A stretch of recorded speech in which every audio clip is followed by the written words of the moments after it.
Shrimati विष्णुचित्तान्य मनोनंदन Hathaway Nandanandan सुंदरियै गोदायि नित्यमंगलम.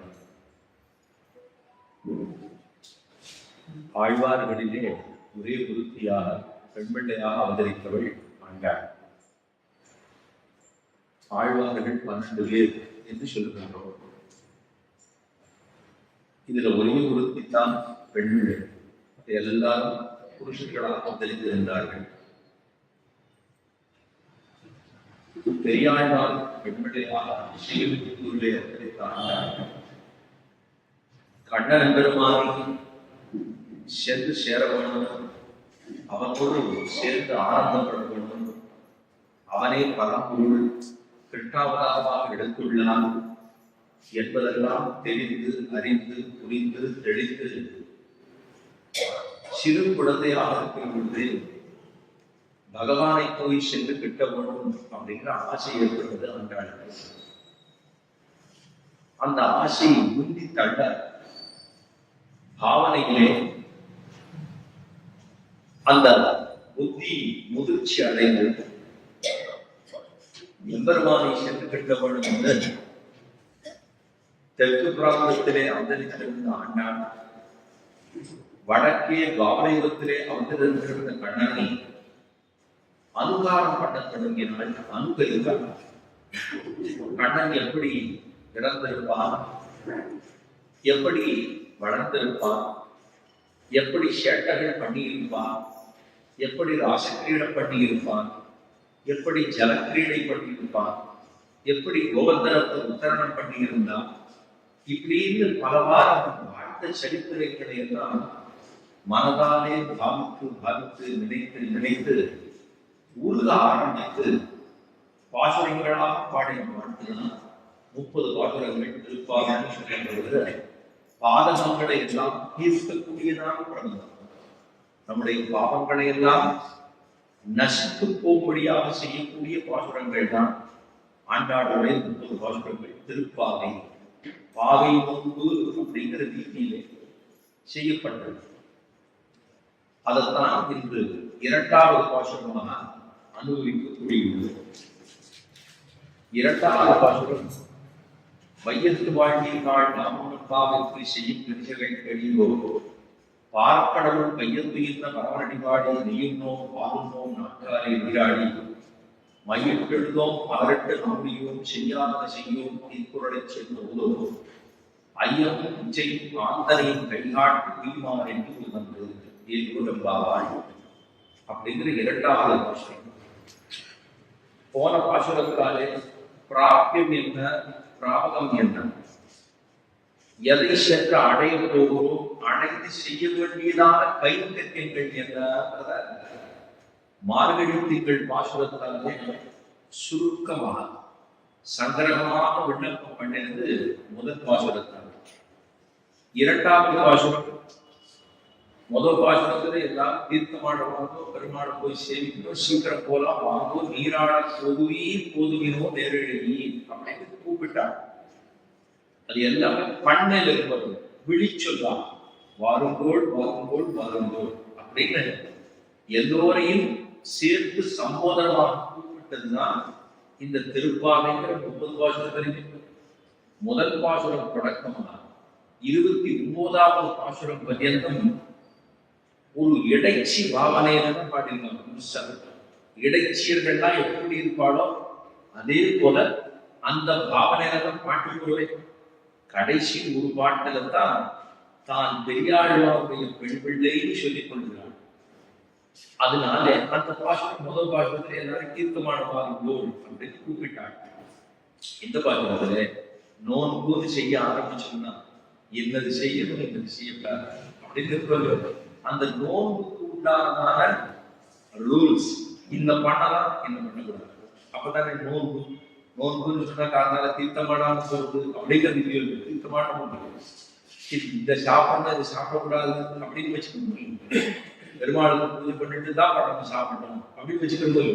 சில கிரியைகள் எல்லாம் இதெல்லாம் எங்க சொல்லியிருக்காங்க, எல்லா சாஸ்திரங்களிலே சொல்லப்பட்டது. ஸ்நாத்வா புஜ்ஜீத அப்படின்னு சாஸ்திரம் சொல்லுது. இதுக்கு என்ன அர்த்தம்னா தீர்த்தமாடுகள் தமிழ்ல ஒரு சொல்றோம் குளித்து குடி அப்படின்னு தமிழ்ல சொல்ல. அதுதான் ஸ்நாத்வா புஜ்ஜீத, குளிச்சுடும் அப்புறமா சாப்பிடுன்னு சொல்லிவிட்டா என்னன்னா குளிச்ச உடனே கையில வச்சு சாப்பிடுறது இல்லை. பகவானுக்கு நடுவுல பூஜைகள் ஒன்று இருக்கு, அது முடித்த பிற்பாடு சாப்பிடும். ஏன்னா பெருமாளுக்கு பூஜை பண்றதுங்கிறது யாகத்திற்கு சமம். பகவானுக்கு நம்ம பூஜை வீட்டுல அவரை மொழி பெருமாளுக்கு இடத்துல எல்லாத்தையும் சுத்தம் பண்ணி விளக்கை பெருமாளுக்கு புஷ்பத்தை சேர்த்து அவருக்கு தீர்த்தம், புஷ்பம், ஒரு இலை, ஒரு பழம், இந்த 4 விஷயங்கள் பத்திரம், புஷ்பம், பலம், கோயில். பத்திரம்னா ஒரு இலை, புஷ்பம்னா பூ, சோயம்னா தீர்த்தம், பலம் அப்படின்னா ஒரு பழம். இவ்வளவு எளிமையாக ஆராதனை பண்ணக்கூடியவர் பெருமாள். அந்த மாதிரி பகவான் அதுக்காக இதை மட்டும்தான் கொடுக்கணுங்கிறது இல்லை. நம்ம என்னென்னலாம் அனுபவப்பட்டுதா பண்ண போறோமோ அது எல்லாவற்றையும் பெருமாளுக்கு, அதாவது நம்ம உண்ணக்கூடிய விஷயங்கள் பகவானுக்கு மீது சமர்ப்பிக்கலாமோ அனுபவம் இதா எல்லாத்தையும் பண்ண முடியாது. அந்த எம்பெருமானுக்கு பூஜை பண்ணிட்டு அவனுக்கு சமர்ப்பிப்பது அப்படின்னு. இப்ப இந்த நோன்புக்கு என்ன பண்ணணும் பண்ணணும் அப்படிங்கிறத சொல்லதுதான் இந்த 2வது சொல்லத்திலே. அதான் சொன்னா கிருத்திய அகிருத்திய விவேகங்கள் அப்படின்னா கிருத்தியம் அகிருத்தியம், இது செய்யலாம் இது செய்யக்கூடாது அப்படிங்கிறது தான், செய்ய வேண்டியவை செய்யத்தகாதவை அப்படிங்கிறத சொன்னதுதான் இந்த பாசனம் 2வது பாசனம். மையத்து வாழ்க்கையாள் அப்படின்னு ஒரு பிடிச்சல் நம்மளை பார்த்து, மையத்தில் வாழக்கூடிய மக்களே அப்படின்னு நம்மளை பார்த்து ஆண்டவன் சொன்னான். மையத்து வாழ்க்கையாள் அப்படின்னு சொன்னா உன்னை பார்த்தோம் என்ன வாழ்க்கை அப்படின்னு சொல்றான். ஏன் அதை சொல்றான் அப்படின்னா, ஏன்னா எல்லாரையும் கூப்பிடும் அங்க இருக்கிற எல்லாம் 5 லட்சம் கோடி பெண்கள் திருவாய்ப்பாடியில கோபுரத்துல 5 லட்சம் கோடி பெண்கள் இருந்தாலும் அவ எல்லாரையும் அழைச்சிட்டுதான் இவன் போறா பெருமாளை செய்யணும். எல்லாரும் அவங்க போய் கண்ணனை அனுபவிக்கலாம் அப்படின்னு சொல்லிட்டு எல்லாரையும் கூப்பிட்டதுதான் பாசுரம். ஒவ்வொரு விழாக்களும் இந்த 5 பாசுரம் ஆயிடும். அதுக்கப்புறம் 6வது பாசுரத்துல இருந்து 15வது பாசுரம் வரைக்கும் 10 வீட்டுக்கு போறான். ஒவ்வொரு வீடாவும் உறுதியா கூப்பிடுறான். ஒரு சம்போதம், இந்த பெண்ணே வா, பிள்ளாய் அப்படின்னு கூடுவான், பேய் பெண்ணே அப்படின்னு கூடுவான். ஒவ்வொருத்தரையும் ஒவ்வொருத்தரையே மாமான் மகளே அப்படின்னு ஒவ்வொருத்தரையும் கூப்பிடுறான் ஒரு பேர் வச்சு. ஏன்னா அவளுக்கு பேருங்கிறது தெரியாது, அவளுடைய சுபாவத்தை வைத்து ஒரு பேர் வச்சு அவளை கூப்பிடுறது. அப்ப 5 லட்சம் கோடி பெண்களை எழுப்பணும் தான். 5 லட்சம் கோடி பெண்களை 5 லட்சம் பாகம் பண்ண முடியாது. நம்ம எவ்வளவுனா இந்த 10 பேர் எழுப்பினது 5 லட்சம் கோடி பெண்களை எழுப்புவதற்கு சமானமாக சொல்லப்பட்டது. அது பாசுரங்கள் அப்படி சொல்றோம். இப்போ இந்த எல்லாரையும் மையத்து வாழ்வியை காட்டுகிறார். மையத்து வாழ்வியை காட்டா லோகத்துல வாழக்கூடிய மக்களே, அதுக்கு என்ன அப்படின்னா வையம்ங்கிறது இந்த லோகத்தில் இருக்கக்கூடியது. இதை என்னவா வச்சுக்கலாம் முதல்ல சொல்றா. வையம்னா இந்த பூமி பரப்பு பூரா இருக்கக்கூடியவர்கள், அங்க இருக்கிறது கொஞ்சம் பேர் தான். ஆனா இந்த பூமி பரப்பு இருக்கக்கூடியவர்கள் எல்லாம் நம்ம எல்லாருக்கும் உபதேசமா தான் இப்படி எல்லாம் இருக்கும், அப்படி இப்படிலாம் இருக்கணும் இருக்காது அப்படின்னு சொல்றது. முதல்ல பூமி பரப்ப சொன்னா, 2வது திருவாய்ப்பாடியில தான் இது நடந்தது. அதனால திருவாய்ப்பாடியே வையம் அப்படின்னு கொண்டது. 3வது சொன்னா இந்த 2 லோகம், ஒரு லோகம்ங்கிறது இதுக்கு பேர் நம்ம இங்க இருக்கக்கூடிய நிலப்பரப்புக்கு என்ன பேருன்னா லீலா விபூதி அப்படின்னு பேரு. லீலா விபூதி பேரு. லீலா விபூதினா எம்பெருமான் வந்து அவதரித்து லீலைகள் பண்ணக்கூடிய இடம் பேரு. நம்ம பெருமாள் பத்தி ஏதாவது கட்டவத்துல பெருமாள் திரும்பி மாட்டு குழம்ப ஆரம்பிச்சோம். என்ன சொல்லுவோம் அப்படின்னா, என்ன இப்படி ஆட போட்டு நீ வேடிக்கை பார்த்துருக்கியே அப்படின்னு பெருமாட்ட கேட்போம். ரொம்ப கஷ்டம், துக்கமா எடுனா துக்கம் கொண்டையை அடைக்கிறதுனால அந்த மாதிரி ஒரு ஸ்திதி வந்துருக்குன்னா பெருமாளுக்கு முன்னாடி போய் நின்றுட்டு நம்ம எப்படி கேட்போம், என்ன இப்படி ஆட போட்டு நீ வேடிக்கை பார்க்கறியா அப்படின்னா, அப்ப பெருமாள் என்ன பண்றாருன்னா, நம்ம எல்லாரையும் இந்த லோகத்திலே கிடக்கிறது அவனவனுடைய பூர்வ ஜென்மத்தில் இருக்கக்கூடிய பாவங்கள், அவனவனுடைய பூர்வ ஜென்மத்தில் இருக்கக்கூடிய புண்ணியங்கள், இதற்கு தகுந்தால்தான் அவனவன் இங்கே பிறப்பெடுக்கிறான். பிறப்பெடுத்தா அதுக்கப்புறம் ஒரு நாள் இன்னைக்காவது ஒரு நாள் முக்தி என்று அடைய வேண்டும். முக்தினா இனிமே பிறப்பில்லை, மோட்ச சாம்ராஜ்யத்தை போய் அடையும். இதைத்தான் எல்லாரும் அதைத்தான் சொல்றோம். சுவாமி சொல்லிட்டு இதேதான் திரும்ப திரும்ப சொல்றோம். அப்ப இந்த பிறவிக்கு அப்புறம் மற்றொரு பிறவி கூடாது. இதானே திரும்ப திரும்பி சொல்லிட்டு இருக்கோம். இந்த நம்ம சனாதன தர்மத்திலே பார்த்தோம்னா இதை சொல்லுவோம். இங்க வாழ்வதற்கு ஒரு நாள் இது சொல்றேன், அறிவுரை சொல்றேன், இங்க நல்லா வாழலாம் அப்படின்னு ஆறு கற்பனை. நம்ம சனாதன தர்மத்திலே எங்க கூடினாலும் நமக்கு எல்லாம் ஒரே ஒரு உபதேசம் என்ன கிடைக்கும்னா, இந்த உடலை நீத்து எம்பெருமானை போய் சேர்வது எப்பொழுது, எங்கு, எதனால், என்ன ஆகும், இதைத்தான் சொல்றோம். திரும்ப திரும்ப திரும்ப எல்லாம் அதைதான் சொல்றோம். அந்த இடத்துல போய் இந்த எம்பெருமான் அவதாரம் பண்ணதற்கு முன்பாக இது பூர லீலா விபூதிங்கிறது. இந்த இடத்துல பெருமாள் எல்லாம் விளையாடுறது பூர எல்லாம் பண்றது பூரா இங்கதான். ஏன்னா நம்மளுடைய பாவ புண்ணியங்கள் எல்லாம் போகணும், அதுக்காக எம்பெருமான் இவ்வளவு பண்றான். இதுக்கு லீலா விபூதி போயிடும். மேல எம்பெருமான் பரமபதம்னு சொல்ற சிவை கூட்டம் வரப்போறதை மாறி மாசத்துல வைகுண்ட ஏகாதசி முன்னாள் இது அந்த வைகுண்ட ஏகாதசி சொல்ல வந்த ஏகாதசி. இந்த வரப்போருப்பா மார்கழி மாசம் ஒரு ஏகாதசி வரப்போகுது. அந்த ஏகாதசிக்கு முன்னாடி வரும்போது சொல்ல வந்த ஏகாதசின்னு சொல்லுவாங்க. வைகுண்ட ஏகாதசி முன்னாடி வருவாங்க. இப்ப வைகுண்ட ஏகாதசி வைகுண்டத்துல சிவி கொண்டு இருக்காங்க. அது வந்து இந்த ரெண்டு சேர்ந்து உபய விபூதி பேரு.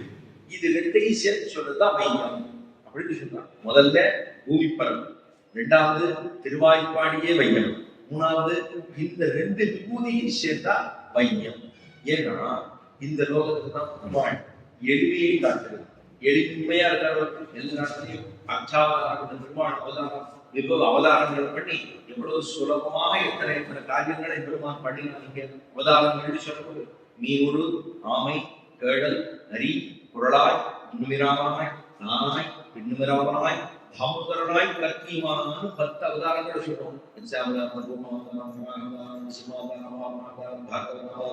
ஸ்ரீராமாவதாரம், ஸ்ரீவரராமாவதாரம், ஸ்ரீகிருஷ்ணாவதாரம், கலியவதாரம்னு 10 அவதாரங்கள்.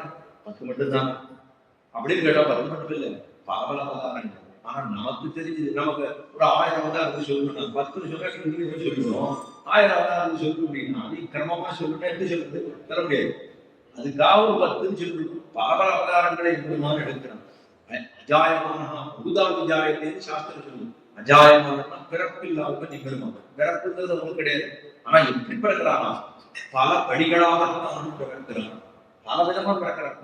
சின்னதா ஒரு மரமா கூட கபிலர் ஒரு முடிவு இருந்தாலும் அது பெருமானுடைய அவதாரம். கபிலா வந்தாங்க.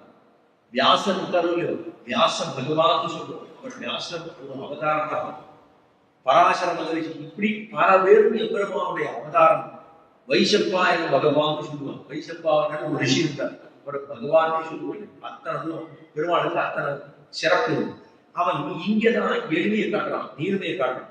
ஆனா மேல பார்த்தோம்னா பரம்பரத்திலே அவனுக்கு மேன்மை மட்டும்தான் போச்சு. பால்ல வெளிச்சம் போட்டோம்னா விளக்கு போட்டோம்னா ஒண்ணுமே ரொம்ப ரசிக்கவே சூரிய வெளிச்சம் வந்துட்டோ அதுக்கு முன்னாடி இது நிற்குமா? இது நிற்க போறது.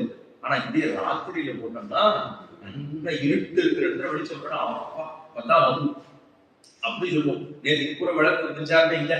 மின்சாரம் இல்லைன்னா உடனே எல்லாரும் துடியா துடிச்சு போடுவோம். இது இல்லை இல்லை இல்லை. முதல்ல இது இவ்வளவு இதுக்கு ஆகாரத்தை மட்டும் அதை ஏற்றிட்டே இருக்கணும். அதை ஏற்றிட்டே இருந்தா அது வேலை இருக்கும். இல்லைன்னா அது பேய் வேலை பண்ணலாம். நம்மளால இருக்க முடியாது. ஏன்னா அதை வச்சுட்டே பொழுதுதான் அதேதான் வேலை. நாலு கூட அதான் வேலை எத்தனை பண்ணிருக்கோம். இந்த இடத்துல வந்து வெளிச்சம்னு சொன்னா இங்க பகல்னா வெளிச்சம் போகும், ராத்திரினா அதுக்கு விளக்குனா அதுக்கு விசேஷம். அது போலதான் பெருமாள் அழகான இங்க பண்றான்னு சொன்னா அவனுடைய நீர்மை, அவனுடைய கல்யாண குணங்கள், அவனுடைய எளிமை எல்லாம் இங்க பிரகாசமா இருக்கும். ஆனா ஸ்ரீவில்லிபுத்தூர்ல யாருக்கும் கட்டமே கிடையாது. அங்க கட்டமே இல்லைன்னா அவளுக்கு என்னது சொல்றது? ஒருத்தருக்கு கட்டமே இல்லை அப்படின்னு இந்த லோகத்துல ஆரியம் சொல்ல முடியுமா? ஒருத்தருமே சொல்ல முடியும். அங்கும் போயிட்டுனா பசி, தாகம், முப்பு, மறை, ஜரம் இதெல்லாம் எதுவுமே கிடையாது. அபகதபாத்மா, முட்டு, ஜரகா, விசோகா, விஜிகித்சா, அபிபாசகா, சத்தகாம, சத்தசகா, பசி, தாகம், தூக்கம், பிணி, மரணம், ஜர, தாகம் எதுவே கிடையாது அங்கே. அப்பன்னா அங்க பெருமாள் எதை காட்டுவோம்? அங்க பெருமாளுக்கு என்னதை காட்டுது? எல்லாமே என்ன இருக்குன்னா ஒரு 100 பக்கம் இருக்கு. இன்னொரு தட்ட 100 ஓம் இருக்கு. அவருக்கு 100 ஓம் இருக்கு தெரியுமா அப்படின்னு கேட்டா கேட்டீங்கன்னா 100 ஓம் அப்படின்னு சொல்லுவோம். அதனால வந்து அந்த ஸ்தானத்துக்கே கொடுக்கும். ஆனா எங்க இல்லையோ பரம தரித்திரன்னா அவர்கிட்ட போய் 100 பவுன் கட்டணும், இவ்வளவு வச்சிருக்கீங்க, எனக்கு ஒரு பவுனாலும் இல்லை அப்படி கேட்கணும். அப்ப பகவானுடைய கல்யாண குணங்கள் எங்க பிரகாசமா இருக்குன்னா, நம்ம போல இருக்கக்கூடிய இடத்துல சம்சார மண்டலத்துல இவ்வளவு துக்கத்துக்கு நடுவுல காமிச்சாதான் அது பிரகாசமா இருக்கும். பகவான் சீதை குண்டத்துக்காக ஒரு கட்டமா இல்லவே இல்லை, நான் அந்த காமிச்சு விடுவே பிரகஜன 50 அதனாலதான் அவன் என்ன சொன்னா, வையத்து வாழ்வி காட்டிங்கன்னா ரொம்ப பாக்கியவாத பாக்கியசாலி அப்படின்னு ஆண்டா சொல்றாரு. அந்த பார்த்து வையத்து வாழ்வீர்கள் நிலை சொன்னார், நாமும் நம்பாவைக்கு செய்கின்றோம். நாமும் நாம்னா பகவான போய் நான் சேர்ந்துட்டே சொல்ல முடியாது. நான் போய் பெருமாள் திருமலைக்கு போறேன் அப்படின்னு திருமலைக்கு போறேன்னா போய் சேமிச்சுட்டு வந்துட்டோம் அப்படின்னு சொல்லுவோம். ஆனா தெரிஞ்சவா, விஷயம் தெரிஞ்சவா என்ன சொல்லுவா, பகவான் சேவை கொடுப்பா அப்படின்னு சொல்லுவான். பகவான் எனக்கு தரிசனம் அவர் கொடுத்தாருங்க, நான் செய்யல. இப்ப கண் இல்லாத ஒருத்தர் வரிசையில் இருக்கிறான்னு சொல்லுவோம், கண் பார்வையே இருக்காது, அவர் வரிசையில் இருக்கிறார். நம்ம சொல்லுவோம், உங்களுக்கு கண் இல்லை, எத்த பார்க்க போறீங்க, நான் அவரை பார்க்க போகுது, அவர் எங்க பார்க்க இருக்காது. அதே போலதான் நம்ம எல்லாருமே நம்ம சேவிச்சோம் பெருமையா சொல்லிக்கலாம் தவிர அவன் மாத்திரம் அந்த நிறைவை வைக்கவில்லை என்றால் நம்மால அதை சேமிக்க முடியாது. அதான் என்ன சொல்றது, நாமும் கையாலாவது கையாலே ஆகாதுன்னு இருக்கக்கூடிய ஒன்றுமில்லாத நமக்கு பெருமாள் அவனுடைய கிருபையாலே அவனுடைய திரும்பியை காண்பித்து கொடுக்கிறான். அதுதான் நம்மால ஒண்ணு பண்ண முடியாது. அதுதான் கை முதல் இல்லாமை. என்னால ஒண்ணு பண்ண கையில என்ன இருக்குன்னா, இந்த சிலர் சொல்ல சொல்லுங்க, என் கையில் ஒண்ணுமே இல்லை. சுவாமி ஒருத்தர் சொன்னா கையில ரேகை இருக்கு, ரேகையை வச்சு என்ன பண்றது, ஒன்று பண்ண முடியாது. அப்ப பெருமாளுடைய திருப்பில போகணும், பகவானுடைய கிருப்பை இருந்தாங்க அது நடக்கும். இந்த தீர்த்த யாத்திரைலாம் போகணும், எல்லாரும் அந்த பிரார்த்தனை ஏற்கிறார்கள். சிலர் மாத்திரமா இருக்கணும், கூட்டி கூட்டியாக இருக்கலாம், ஆனா அவனுக்கு அந்த பிரார்த்தனை ஏற்படாது. சாதாரண ஒரு பக்கத்துல அக்கப்பக்கத்துல பழமாயி கூட போய் செய்து கொடுக்கணும். ஆனா பலருக்கு அந்த பிரார்த்தனை ஏற்படாது.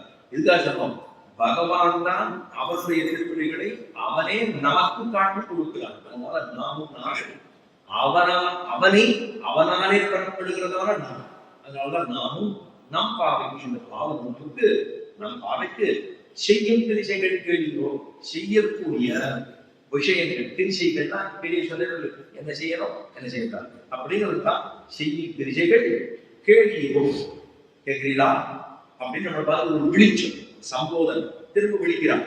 வெளியோ அப்படின்னா கேட்கிறியான்னு சொல்லிட்டோம்னா ஒருமையில வரும். கேளியோ அப்படின்னா பன்னிலை பல பேரோட சேர்ந்து இருக்கிறதுனால அந்த போட்டியை பார்த்து கேளியோ அப்படின்னா இது எதை போல கேட்கணும்னு சொல்றான். வைசப்பாயன வருவான்னு இருக்காங்க, ஒரு பெரிய ரிஷி. அவருடைய சிஷ்யர் ஜனமே ஜெயன் அப்படின்னு இருக்காரு. இவர் எல்லாம் நிறைய வைசப்பாயன வருவான் போய் நிறைய மகாபாரதம் அதெல்லாம் என்ன உபன்யாசங்கள் நிறைய சொல்லிட்டே இருப்பார். இந்த ராஜாவுக்கு கேட்கறதுக்கே லோகத்தெல்லாம் செட்டி பண்ணி எதுவும் பண்ணணும், செட்டி இல்லை லோகத்தெல்லாம் எல்லாரையும் நிர்வாகம் பண்ணணும் இல்லை. அவருக்கு ஐடியா இல்லை. ஒரு நாள் கேளுன்னா பெரியவர்கள்லாம் என்ன பண்ணுவாங்கன்னா, உட்காந்து கேளுங்க கேட்டா தானே நமக்கு கொஞ்சமாவது தெரிஞ்சதுன்னா அதெல்லாம் நம்ம நடைமுறையில கொண்டு வர முடியும். இல்லைன்னா உண்மையே தெரியல, உண்மை கொண்டு வர முடியாது.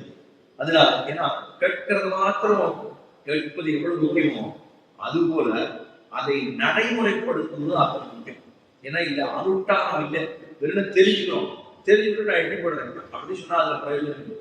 தெரிந்ததை நம்முடைய வாழ்விலே அதை அனுஷ்டானத்திலே கொண்டு வரணும். அனுஷ்டானம் தான் நம்ம நிஜப்படி வாழ்வுல அதை கடைபிடிக்க முடியும். அதான் சொல்லுவோம். வைசப்பா சொல்லுவான் சொன்னார், எல்லாம் கேளுன்னா கேட்க ஒரு நாள் உட்காந்து திசையா உட்காந்துச்சான். அதுக்கப்புறம் கேட்க ஆரம்பிச்சா எல்லாம் பகவானை பற்றி சொன்னோம் கேட்க ஆரம்பிச்சாங்க. அதுக்கப்புறம் அவங்களுக்கு சிரத்த வந்து சரி அப்ப சொல்றாரு அவர் வைசப்பா நிலைமை இருக்கிறார், நீங்க சொல்லிட்டே இருக்கணும் நான் கேட்டுட்டே இருக்கேன். அந்த மாதிரி கேட்கணும். என்ன ஏதுங்கிறதுனா இல்லை, நீங்க சொல்லிக்கொண்டே இருக்கீர்கள், நாங்கள் சொல்லிக்கொண்டே இருக்கணும். அதை போல கேளீரோ செய்யும் கேளீரோ வேலை சொன்னார். என்ன செய்யணும், பார்க்கடவுள் பையத்துக்கு என்ன பரமரணிவா முதல்ல பாசனத்துல தீர்த்தமானவர்கள் என்று சொல்லி நாராயணனை நமக்கு படைத்திருப்போம்னு சொல்லிட்டு முதல் பாசனத்துல. இந்த பாசனத்துல தீர்த்தமானவர்கள் வந்துட்டே இப்ப நான் என்ன பண்ணேன் என்ன பண்ணக்கூடாதுன்னு சொல்றேன் அப்படின்னு என்ன செய்ய வேண்டும் அப்படிங்கிறது தான் சொல்றான். தீர்த்தமான சில விஷயங்கள் சொல்றா, ஒரு 6 விஷயத்தை சொல்றா. இன்னென்ன பண்ணக்கூடாதுன்னு, இன்னென்ன பண்ணலாம்னு சொல்றான். இப்ப பாருங்க, கொஞ்சம் விவாதம் பண்ணி பார்க்கணும். ஆண்டாள் சொல்லி மாற்றி சொல்லிக்கலாம் போதும். எது செய்யணுமோ அது நிறைய சொல்லிட்டு, எது செய்யக்கூடாதோ அது குறைச்சல சொல்லியிருக்கலாம். ஆனா அவங்க சொல்லல. என்ன சொல்லியிருக்காங்கன்னா, நெய் உங்க பார்க்கடல் பையத்து என்ன பரமன் அடிபாடி, இது முதல் காரியம், பண்ண வேண்டிய காரியம். பார்க்கடல் பையத்து என்ன பரமன் அடிபாடி. பார்க்கடல் க்ஷீராப்தி, திருப்பார்கடல்ல பள்ளி கொண்டிருந்தாலும் பெருமாள். திருப்பார்கடல்ல பெருமாள் 2வது ஸ்திதி. பகவானுக்கு 5 நிலைகள் உண்டு. அதுல 2வது நிலை பரமபதம்ங்கிறது முதல் நிலை. 2வது நிலை பெருமாள் இருக்கிறது திருப்பார்கடல்ங்கிற ஒரு இடத்துல. பெருமாள் அந்த ஆதிசேஷ இடத்திலே பால் கடலிலே சேர்ந்து கொண்டிருப்பாங்க. அந்த இடத்துல எதுக்காக இருக்க அப்படின்னா, பல ரிஷிகள் இல்ல, பெரிய பெரிய தேவர்கள்லாம் போய் அவங்களுக்கு ஏதாவது கட்டம்லாம் நடந்ததுன்னா அவங்க போய் புகார் சொல்றாங்க. புகார் சொல்லிட்டு எனக்கு இந்த மாதிரி லட்சியம் கொடுக்கும், எனக்கு கட்டமா இருக்கு, எனக்கு வந்தாது அப்படின்னு சொல்லுவதற்காக போய் இருக்கிற இடம் தான் திருப்பார்கடல்ல இருப்பார். சரி, பரவதற்கு போனவங்க திருப்பி வர முடியாது. முதல் போயாச்சுன்னா ஒன்மையே தான் இருக்கும். முதல் உள்ள போயாச்சுன்னா அவ்வளவுதான், அதுக்குள்ள திருப்பியே வர முடியாது. வர முடியாதா அப்படின்னு நம்ம கேட்க வேண்டாம், வர வேண்டாம். அதுக்குதான் நீங்க முடியும். வர வேண்டாம், திரும்ப பிறக்க வேண்டாம் என்பதற்குத்தான் நம்ம இங்க இருக்கும். அதனால அங்க பரவதங்கிறது அப்படி திருப்பார்கடல்ல பெருமாள் பள்ளி படுத்துருக்காங்க. அதுக்கு என்ன சயனம்னு கேட்டா, ஜகத்தை ரட்சிக்கக்கூடிய சிந்தனையோட பெருமாள் சயனித்துக் கொண்டிருக்கான். இந்த லோகத்தில் இருக்கிறவங்கள எப்படி எல்லாம் ரட்சிக்கிறது? ஏன்னா ஒருத்தருக்கு எவ்வளவு பேர் இருக்கும் இந்த உலகம் பூரா பரப்பளவுல பார்த்தோம்னா அத்தனை பேர் கோடான ஜந்துக்கள் இருக்கு. அத்தனை ஜீவாத்மாவை ஒவ்வொருத்தருடைய பாவ புண்ணியங்களை பெருமாள் தெரிஞ்சுக்கணும். அவரவர்களை ரட்சிக்க வேண்டும். இவருக்கு இந்த புண்ணியம் இருக்கு, இவருக்கு இந்த பாவம் இருக்கு, ஒருத்தர் கிடையாது. இந்த உலகம் பூரவே அவனுடையது. அந்த அவனுடைய சொத்தை அவன் ஆட்படுத்த வேண்டும்னா அது என்ன பண்ணணும்? அப்படி ஜெகத்தை ரட்சண சிந்தனையோட பெருமாள் பயன்படுத்திருக்கான். அது ஒண்ணு சொன்னா. இன்னொன்னு படுத்துட்டு இருக்கிற அழகு. ஏன்னா சயனத்தில் போறதுக்கு ரொம்ப அழகாகும். எல்லா இடத்துலையும் நின்று இருப்பாங்க, நின்று இருப்பார் பெருமாள். திருவாங்கோடையா நின்று இருப்பார். அங்க போய் சிரிச்சோம்னா இருக்கா, அதான் இருக்கா, அதனால ஒன்றும் குறையில்லை. பெருமாளை போய் குறைன்னு சொல்றது இல்லை. ஆனா அந்த பெருமாளோட சயனம் இருக்கும். சயனத்துல விதவிதமான சயனம் உண்டு. வீர சயனம் உண்டு, போக சயனம் உண்டு, உத்தான சயனம் உண்டு, பால சயனம் உண்டு, தர்ப்ப சயனம் உண்டு. இப்படி பல விதமான பெருமான சயனத்துக்கு விடலாம். ஸ்ரீரங்கத்துல சயனத்துக்கு கொடுக்கிற சிறி பார்த்தோம்னா போகமா சயனம். அவருக்கு இருக்கிற போகம் இருக்கு. இந்த பக்கம் ஒரு காவை, அந்த பக்கம் ஒரு காவை. காவேரிக்கு முழுவத சயனிச்சுட்டோம்னா எத்தான நம்ம எல்லாரும் சிறுவிலே ஒரு குளத்திலையோ ஒரு ஆற்றிலையோ ஒரு வாழைப்பட்டை போட்டு அதுக்கு மேல படுத்தோம்னா அப்படியே அற்புதமா இருக்கும். தெப்ப மாட்டோம், அவ்வளவு அழகா இருக்கும். இது பெருமாள் சயனிச்சுட்டு இருந்தா, சர்வேஸ்வர சயனிச்சுட்டு இருந்தா எத்தனை அழகா இருக்கும். அவர் வாட்டுக்கு போகும், அவ்வளவு ஆனந்தமா சயனிச்சிருக்காரு. அவரை சயனிச்சுட்டு பார்த்தா ஆலத்தி வைக்கணும் போது அவ்வளவு அழகா இருக்கும். ஏன்னா வெளியே இருந்தாலும் கல்யாணம் கட்சிக்கலாம், வீட்டுக்கு வாசல் ஆலத்தி வைக்கிறார்கள் எல்லாரும். அது வெளியில் போயிட்டு திருஷ்டி தோஷப்படாமல் இருப்பதற்காக ஆலத்தி வைக்கணும். பெருமாளுக்கு சயனம் இருப்பதற்கே ஆலத்தி வைக்கலாம். நம்ம எல்லாம் படுத்தா ஆலத்தி வைப்பட ஆக்க செய்த போர் இந்த ஒழுங்கா இருக்கு செய்விடுவாங்க அப்படின்னு சொல்லுவோம். ஆனா பகவான் சயனித்துக் கொண்டிருக்கிறார் அப்படின்னு சொன்னா ஆலத்தி கழிக்க வேண்டிய அழகு பெருமானுக்கு இருக்கான். அத்தனை தூரம் இருந்தாலும் பெருமாள். அதே போல பக்தர்களுக்கு அதெல்லாம் பெருமாள் எப்படி இருக்குன்னா, பக்தர்களுக்கு எல்லா விதமான தோஷங்கள் எல்லாம் போக்கி கொடுக்கும்படியான சயனமா இருக்கு பெருமாளோட சயனம். ஆனா அபக்தர்கள் இருந்தாலா அவளை பார்த்தா புலி படுத்து உறங்குவது போல் இருக்கிறதுன்னு சொல்றாங்க. புலி படுத்து உறங்குறதுன்னு யாரும் சரி புலிதான் தூங்கி தான் எனக்கு பரவாயில்ல, பக்கத்துல போறேன் போக மாட்டேன் சொல்லிடும். அந்த மாதிரி இருக்கான் பெருமாள் படுத்துக்கிறது. அபக்தர்களுக்கு புலி உறங்குவது போல இருக்குது. பக்தர்களுக்கு பரம தோஷங்களை எல்லாம் போக்கி கொடுக்கும்படியான போகமாக உள்ளது. அப்படின்னா பார்க்கடல் வயிற்று என்ன பரம நழிப்பாடி. முதல் காரியம் பாட வேண்டும், பெருமாளுடைய திருவடியை பாட வேண்டும். இதுதான் முதல் காரியம், பண்ண வேண்டியது. இரண்டாவது, நான் பார்க்கடல் வயிற்று என்ன பரம நழிப்பாடி. நெய் உண்ணும், நெய் சாப்பிட மாட்டோம், பால் உண்ணும் அப்படின்னு சொல்லணும். நெய் சாப்பிட மாட்டோம், பால் சாப்பிட மாட்டோம். ஏன் நெய் சாப்பிட மாட்டோம், பால் சாப்பிட மாட்டோம் அப்படின்னா, கண்ணன் கிடந்தது கூட நெய்யும் காணும், பாலையும் காணும், எல்லாத்தையும் வரை சாப்பிட்டாரு. எல்லா இடங்களும் கரெக்டெல்லாம் வேண்டாம். ஆறு கோயிலுன்னு கரெக்டெல்லாம் வேண்டாம். இவர் நேர போவார், மடிக்கு கீழே உட்கார்ந்துப்பார், தானே அந்த வாயை வச்சு சாப்பிடுவார். அந்த பாலை இல்லைன்னா அப்புறம் தயிர் வருவது, தயிர் இல்லைன்னா எங்கிருந்து கிடையாது, கடையில என்ன எங்கிருந்து என்ன வரப்படுது, வெள்ளை இல்லைன்னா நெய் வருது, எதுவுமே வரப்போதில்லை. அதனாலதான் நெய்யும் சாப்பிட மாட்டோம், பால் சாப்பிட மாட்டோம், நெய்யும் பாலும். ரெண்டாவது விஷயம், இது முதல் விஷயம் நெய்யும் பாலும், 2 விஷயம் ஆச்சா. இது சாப்பிட மாட்டேன், அது சாப்பிட மாட்டேன். ஏன்னா பகவானுக்கு நோன்பு நோக்கப்படுவது இதை செய்வது கூடாது, இதை செய்வது கூடாது, அனுஷ்டானத்தோடு இருக்க வேண்டும் என்பதற்காக நெய் சாப்பிட மாட்டோம், பால் சாப்பிட மாட்டோம். அதுக்கப்புறம் நாட்காலே நீராடி விடிகாத்தால் எழுந்து சொன்னோம். முதல்ல பாட்கடல் உயர்த்தி இந்த பரவழிபாடி பாட வேண்டும் எம்பெருமானை பாட வேண்டும். நாட்காலே நீராட வேண்டும். இது 2 விஷயம் செய்ய வேண்டியது. செய்யக்கூடாது நெய்யுன்னோ பாலுன்னோ. நாட்காலே நீராடி மையிட்டு எழுதுவோம். மையிட்டு மாட்டோம். ஏன்னா எத்தனை பேர் அத்தனை பெண்கள் தான் வாழ சொல்றான், நாங்களாம் மையிட்டு மாட்டோம். பகவானுக்கு பூஜை பண்ற போது, பகவானுக்கு பூஜை பண்ணும் போது என்னென்ன அனுஷ்டானம் தான் இருக்குன்னு சொல்லுவோம். இப்ப இவனா மையிட்டுக்க மாட்டேங்கிறாரு. ஏன் மாட்டேங்கிறான்? கண்ணே ரொம்ப அழகா இருக்கு, கண்ணு ரொம்ப அழகா இருக்கு. இந்த இடைச்சிகளுக்கெல்லாம் கண்ணு ரொம்ப அழகா இருக்கு. அப்படி கண்கள் நல்லா இருக்கிறதுனால எதற்காக மையிடணும்? வேண்டாம், நெய் மையிட்டு எழுதும், மலரிட்டு நாம் முடியும். புஷ்பங்கள்லாம் சாப்பிட மாட்டோம். ஏன்னா புஷ்பங்கள் ஏன் சாப்பிட மாட்டேன்னு சொன்னாங்கன்னா, பகவானே வந்து இவாளுக்கு புஷ்பம் வச்சுக்கணும், அப்பதான் சேர்த்து பார்க்கணும். இல்லைன்னா தானா ஒரு புஷ்பத்தை வச்சுக்க மாட்டேன், பகவானே வரணும், கண்ணனே வரணும், கண்ணனே வந்து என்னுடைய தலையிலே புஷ்பத்தை வைக்கணும், அப்படி வச்சா நான் சேர்த்துக்கணும். அப்படிங்கிறதுதான் மலரிட்டு நாம் முடியும். அத்தனை விஷயம் சொன்னா பெருமாள் எல்லாருமே பகவானுக்கு புஷ்பம் வைக்கிறோம்னா கடையில போக புஷ்பம் வாங்கணும். புஷ்பம் வாங்கி நேர தலையில வச்சுக்கணும். என்ன பண்ணணும்னா பகவானுடைய திருவிழிகளிலே சமர்ப்பித்து விட்டு அவன் கொடுத்து களைந்த புஷ்பத்தை தான் நாம் சாட்சி கொள்ளணும். இதுதான் ஆழ்வார் பெரியாழ்வார் பாசுரத்தில் பகிர்ந்தார். உடுத்து களைந்தனை இதகவாடி உடுத்து தளர்த்ததுண்டு தொடுத்த முழாய்மலர் சுடி களைந்தன சுடுவித் கொண்டர்களோ விடுத்தது செய்கருவம் திருத்தி திருவோண திருவிடவில் படுத்த பெண்ணாகனை பள்ளி கொண்டாளுக்கு மேல் பல்லாண்டு திருப்பல்லாண்டு 600 உடுத்து களைந்த நீ பீதகவாடை. பெருமாளுக்கு சாத்தி அவன் உடுத்து அதிலேந்து களைந்த பீதகவாடை, அந்த ஆடையத்தான் நம்ம உறுதிக்கணும்.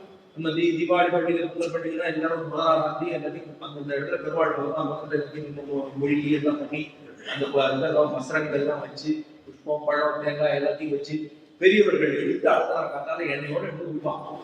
இந்த வச்சு சேவிச்சு வாங்கி அப்படி சொல்லுவா.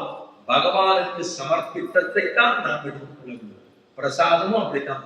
பகவானுக்கு சமர்ப்பிக்காத எந்த ஒரு விஷயத்தையும் நாம் அதை ஸ்வீகரிப்பது கூடாது. பெருமாளுக்கு பத்திரமா இருந்தாலும் அதேதான், வெப்பமா இருந்தாலும் அதேதான், கலமா இருந்தாலும் அதேதான், துவயமா இருந்தாலும் அதே. இதெல்லாம் எம்பெருமானுக்கு சூடி களைந்ததைத்தான் எடுத்துக்கொள்ள வேண்டும். அதனால அவர் சொன்னார், மலரிட்டு நாம் முடிவோம் அப்படி சொல்லிட்டார். அப்ப நெய்யுண்டோம், பாடுந்தோம், மையிட்டோம், மலரிட்டு நாம் முடியும். 4 விஷயம் சொல்றாங்க. மேலே சொல்றாங்க, ஐயமும் செய்வோம் அந்தனையும் கை காட்டி. அதுக்கப்புறம் ஐயமும் தீக்குறளை சென்று ஓதும். பகிர்த்து வாழ்வீர்கள் நாம் பாவிக்கு செய்யும் வெளியோம் பரப்படல் பகிர்ந்து வழிபாடி நெய்யுண்டோம் பாடுந்தோம் நாட்காலே நாடி மகிழ்ந்தெழுதோம் மலரிட்டு நாமுடியோ செய்யாதன செய்வோம். செய்யாத விஷயங்களை செய்ய மாட்டோம். நாம் என்ன செய்யாத விஷயம்னா, நம்ம பெரியவர்கள் செய்யாத விஷயத்தை நாம் செய்ய மாட்டோம். பூர்வாச்சாரியர்கள் நமக்கு பெரியவர்கள் குருமார்கள் என்ன சொல்லியிருக்காளோ அதைத்தான் செய்யணும். அவன் சொல்லாதது செய்யாது அப்படின்னு சொல்றத செய்யாதன செய்யோம். 4 விஷயாச்சா. செய்யாதன செய்யோம். மேலே சொல்றா, தீக்குறளை சென்று ஓதும். இது ரொம்ப முக்கியம். திருக்குறள் இல்ல, தீக்குறள். தீக்குறள்னா கெட்டது, சில தேவையில்லாத விஷயங்களை இங்க இருக்கிற இந்த வேலை தான் பண்ண. தீக்குறளை சென்று ஓதும். அது என்ன மந்திரம் அப்படின்னா காதல ஓய்தன்னு சொல்றான். அதனால அதுக்கு என்னன்னா ஓதோ தீக்குறளை. இதுல தீக்குறளை ஓதவும் முடியல, தீக்குறளை சென்று ஓதும். விழா போய் சொல்லக்கூடாது, தீக்குறளை சென்று ஓதோம். ஒரு நாள் செய்ய மாட்டோம். ஏன்னா தீக்குறள்னு சொன்னா ஒருத்தர் பத்தி கோளாறு, ஒருத்தர் பத்தி கோளாறுன்னு சொல்லலாமா? யாரை பத்தியுமே கோளாறு சொல்லக்கூடாது. ஆனா பாகவதர்கள், பரம பாகவதர்கள் பக்தர்களாக இருந்தால் அவர்களிடத்துல, ஏன்னா மனுஷன் சொன்னா நான் நேர்த்தியே சொன்னேன், சப்த ரஜஸ் கமைதி குணா பிரகிருதி சொல்பவான்னு கண்ணன் கீதையிலே தெரிஞ்சுட்டாங்க. சத்துவ குணமும் இருக்கு, தமோ குணமும் இருக்கு, ரஜோ குணமும் இருக்கு. இந்த 3 குணமும் இருக்கிறதுனால தான் இந்த கோளாறுலாம் தவறுகள் செய்யும். இந்த தவறுகள் பண்றதை வச்சுட்டு அடுத்த பக்தர், இவர் ஒரு பக்தர், இன்னொருத்தர் ஒரு பக்தர், இந்த 2 பக்தரும் அவா மேல இவா கூடாது, இவா மேல அவா கூடாது சொல்லிட்டு இருந்தோம்னா அப்புறம் பக்தி எப்படி பண்றது? இப்படியே நம்ம சொல்லிட்டே இருந்தோம்னா, பிரத்தியான கோளாறையே சொல்லிட்டே இருந்தோம்னா பக்தி எம்பெருமான் மனதுக்குள்ளே எப்படி வரும்? வரமாட்டோம். ஏன்னா அங்கேயும் அவரே ஆத்மா உட்காந்துக்க, இங்கேயும் அவர் உட்காந்துக்க, அவர் பேர் விடுவேன், 2மே ஒப்பதான். அங்கேயும் ஒரு ஆத்மா இருக்கார், பகவான் இருக்கார், இங்கேயும் ஆத்மா இருக்கார், பகவான் இருக்கார். அப்ப இவர் அவர் மேல கோளாறு சொன்னா பெருமாள் கோளாறு சொல்லுவார் தான்.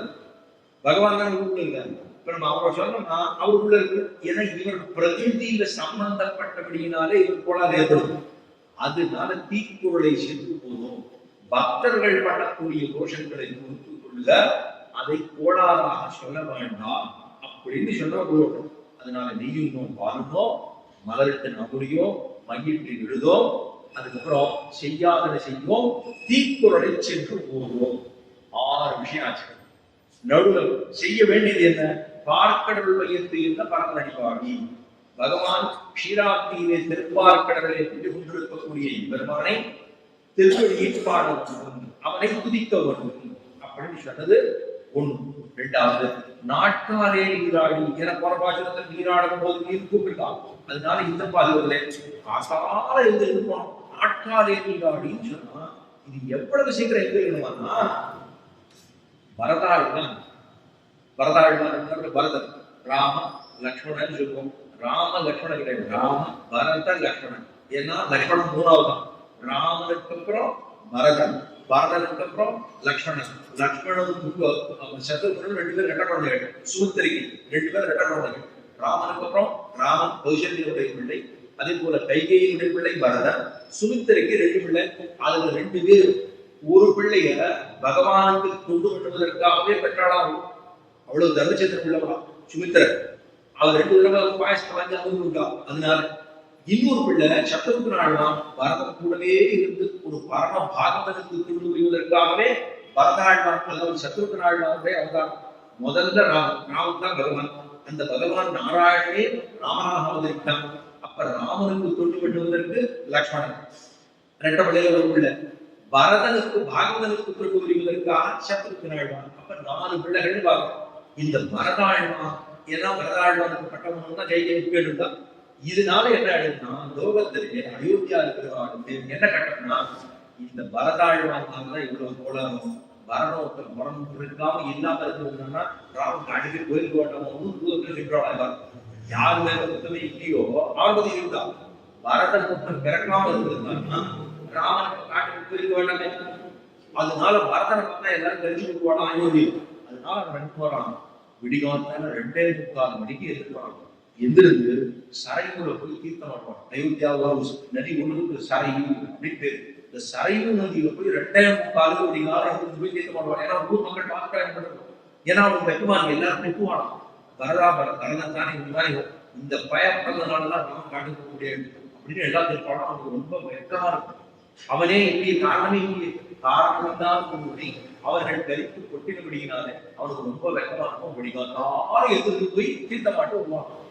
அந்த மாதிரி விடிகாத்தால எதிர்த்து நாட்காலே நீராடின்னு சொல்றாங்க. விறகு தாக்கெல்லாம் தீர்க்கும்படியாம விடிகாத்தால எதிர்த்து நாம் போய் தீர்த்த மாட்டணும்.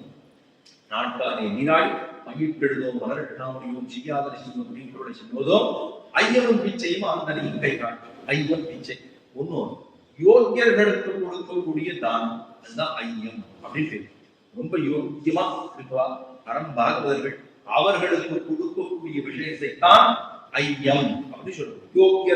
யோக்கியர்களுக்கு கொடுக்கக்கூடிய தானம் ஐயம். பிச்சை சன்னியாசிகளுக்கு கொடுக்கக்கூடிய தானம் பிச்சை, அதுதான் பிச்சை அப்படின்னு சொல்லுவோம். ஐயம் பிச்சையும் ஆந்தனையும் கை காட்டி அப்படின்னு ஆந்தனையும் அப்படின்னா என்ன அர்த்தம்னா எவ்வளவு கொடுக்க முடியுமோ எவ்வளவு கொடுக்க முடியுமோ அவர் எவ்வளவு வாங்கிக்கிறாரோ கொடுக்கும். 2வது அதுதான் ஆந்தனையும் அப்படின்னா ஆந்தனையும் பண்ணணும். ஆந்தனையும் பண்ணணும். 100% எனக்கு வந்து ஃபுல்ஃபில் ஆகாத நான் பண்ணுவேன், என்ன பண்ண மாட்டேன் அப்படி சொல்ல முடியாது. இந்த ஏதோ ஒரு சொல்லுவாங்க, இது வச்சுட்டா இல்லைன்னா முழுசா பண்ண அப்படின்னு எதுவும் சொல்றாங்க இல்லையா. அந்த மாதிரி அல்லாஹ் வந்து என் பிள்ளை படிச்சா ஐஏஎஸ் தான் படிக்கணும், இல்லைன்னா படிக்கவே வேண்டாம் அப்படின்னு யாரும் சொல்லுவாங்க. அதெல்லாம் யாருமே சொல்ல மாட்டோம். ஏதோ ஒரு 10 பேர் 30 படுதில்லை, 8 படுதில்லை, 5 படுதில்லை, 3 படுதில்லை, ஏதோ ஒண்ணு ஆகட்டம் தானே சொல்லுவோம். ஆனா இதுக்கு மட்டும் பகவானுக்கு பண்ற துண்டுகள்ல மட்டும் பண்ணா 100% பண்ணணும், இல்லைன்னா பண்ணக்கூடாது அப்படின்னு சொல்லக்கூடாது. எவ்வளவு நம்ம நாளுக்கு நாள் நம்ம பண்ண பண்ண பண்ண பண்ண நமக்கே குற்றங்கள் எல்லாம் தொலைந்து போய்விடும். பகவானுடைய கிருப்பையினாலே அதெல்லாம் கொஞ்சமா தொலைந்துவிடும். நம்ம அவர் பண்ண வேண்டும். அதனால ஐயம் என்பது யோகியர்களுக்கு கொடுக்கக்கூடியது, பிச்சை என்பது சன்னியாசிகளுக்கு கொடுக்கக்கூடியது. ஆந்தனையும் எவ்வளவு கொள்ளுகிறார்களோ அவ்வளவு கொடு, எவ்வளவு கொடுக்க முடியுமோ அவ்வளவு கொடு அப்படின்னா ஆந்தனையும் கை காட்டி உயிமாறினி அப்படின்னா கொடுத்துட்டு கொடுத்தேன்னு சொன்னாரு. தொட்ட கொடுத்து நான் சொன்னோம்னா கொடுத்ததுடைய பலன் இல்லை, அது செய்யாது. அதுதான் கை காட்டி உயிமாறு எண்ணி நாம எல்லாம் உஜ்ஜீவிக்கும்படியா, உஜ்ஜீவனம் உய்யும் வகை அப்படின்னா இந்த ஆத்மா சரி கட்டுவோம். இந்த சரீரத்திலிருந்து ஆத்மா புறப்பட்டு எம்பெருமானை போய் சேரும்படியாக நமக்கு எண்ணித்தான் ஆண்டாள் இந்த நூல்கள் போற்றாள். நம்ம எல்லாரும் நல்லா இருக்கணும், அதற்காகத்தான் ஆண்டாள் மோட்ச முன்பு திருப்பாவை உய்யுமாறு எண்ணி நம்ம எல்லாரும் நன்னாக இருக்க வேண்டும். லோகமே சர்வேஜனா சுகினோ பவந்து சொல்வது, எல்லாரும் நன்றாக இருக்க வேண்டும் என்கிற உயர்ந்த நோக்கோடுதான் உய்யுமாறு எண்ணி நாம் எல்லாம் உஜ்ஜீவிக்கும்படியா பெருமானை போய் சேரும்படியா பாடி நமக்காக நோக்குக்கு செய்ய வேண்டிய செய்யத்தகாத காரியங்களை சொல்லி போவதுதான் இந்த பாசனம். வையத்து வாழ்வீர்களாம் என்ற பாசனம். இப்ப நமக்கு அடுத்தது ஸ்ரீரங்க மகாத்மா. அதைத்தான் நீங்க ஆரம்பிச்சிருந்தேன். அதுக்கு ஒரு குருவை சொல்லணும், அதுக்கு ஒரு ஆழ்வாருடைய விஷயங்களை சொல்லணும், சொல்லி முடிச்சுக்கணும். இப்போ இந்த ஸ்ரீரங்க மகாத்மியம் என்பது காலபுராணத்திலே சொல்லப்பட்ட விஷயங்கள். அதிலே சதாத்தியாயி தசாத்தியாயி 2 அத்தியாயங்கள் அதில் சொல்லப்பட்டது. இதுல சுருக்கமா ஆரம்பத்துல ஸ்ரீரங்க விமானமானது எப்படி ஸ்தாபிக்கப்பட்டது, அந்த ஸ்ரீரங்க விமானம்ங்கிறது ஸ்ரீரங்கத்தில் இருக்கக்கூடிய விமானம். அந்த விமானத்தை போய் சேர்க்கணும்னா அந்த விமானத்துக்கு ஸ்ரீவைக்கும் பேர் இல்லாத திருவரங்கம் பேர் விமானம் பிரணவாக்காரம் வேதசக்தி பகவான் ரகசாயி பிரணவார்த்த பிரகாசகா காவேரி வரஜாசேயம் வைகுந்தம் ரக்க மந்திரம் ச வாசுதேவோ ரங்கேசையா பிரத்யக்ஷம் பரம் பதம் அப்படின்னு சொல்றான். விமானம் பிரணவாகாரம், பிரணவம்னு சொல்லப்படுகிற ஓம்னு சொல்லப்படுகிற பிரணவத்துக்கே அகாரம் உகாரம் அகாரம் 3 சேர்ந்து இருக்கக்கூடிய பிரணவ ஆகாரம் தான். அங்க போய் சேர்த்தோம்னா 4 கலசங்களாலே இருக்கக்கூடியது. அதுதான் அந்த ஆகாரம், அந்த பிரணவ அந்த விமானத்துக்கு பிரணவ ஆகார விமானம்னு பேரு. பெருமாள் அதுக்கு மேலதான் இருக்காரு, அதுக்கு மேலதான் ஸ்ரீவில்லிபுத்தூர் மேல இருக்கு. பிரணவாகார விமானம், விமானம் பிரணவாகாரம் வேதஸ்ருதம்.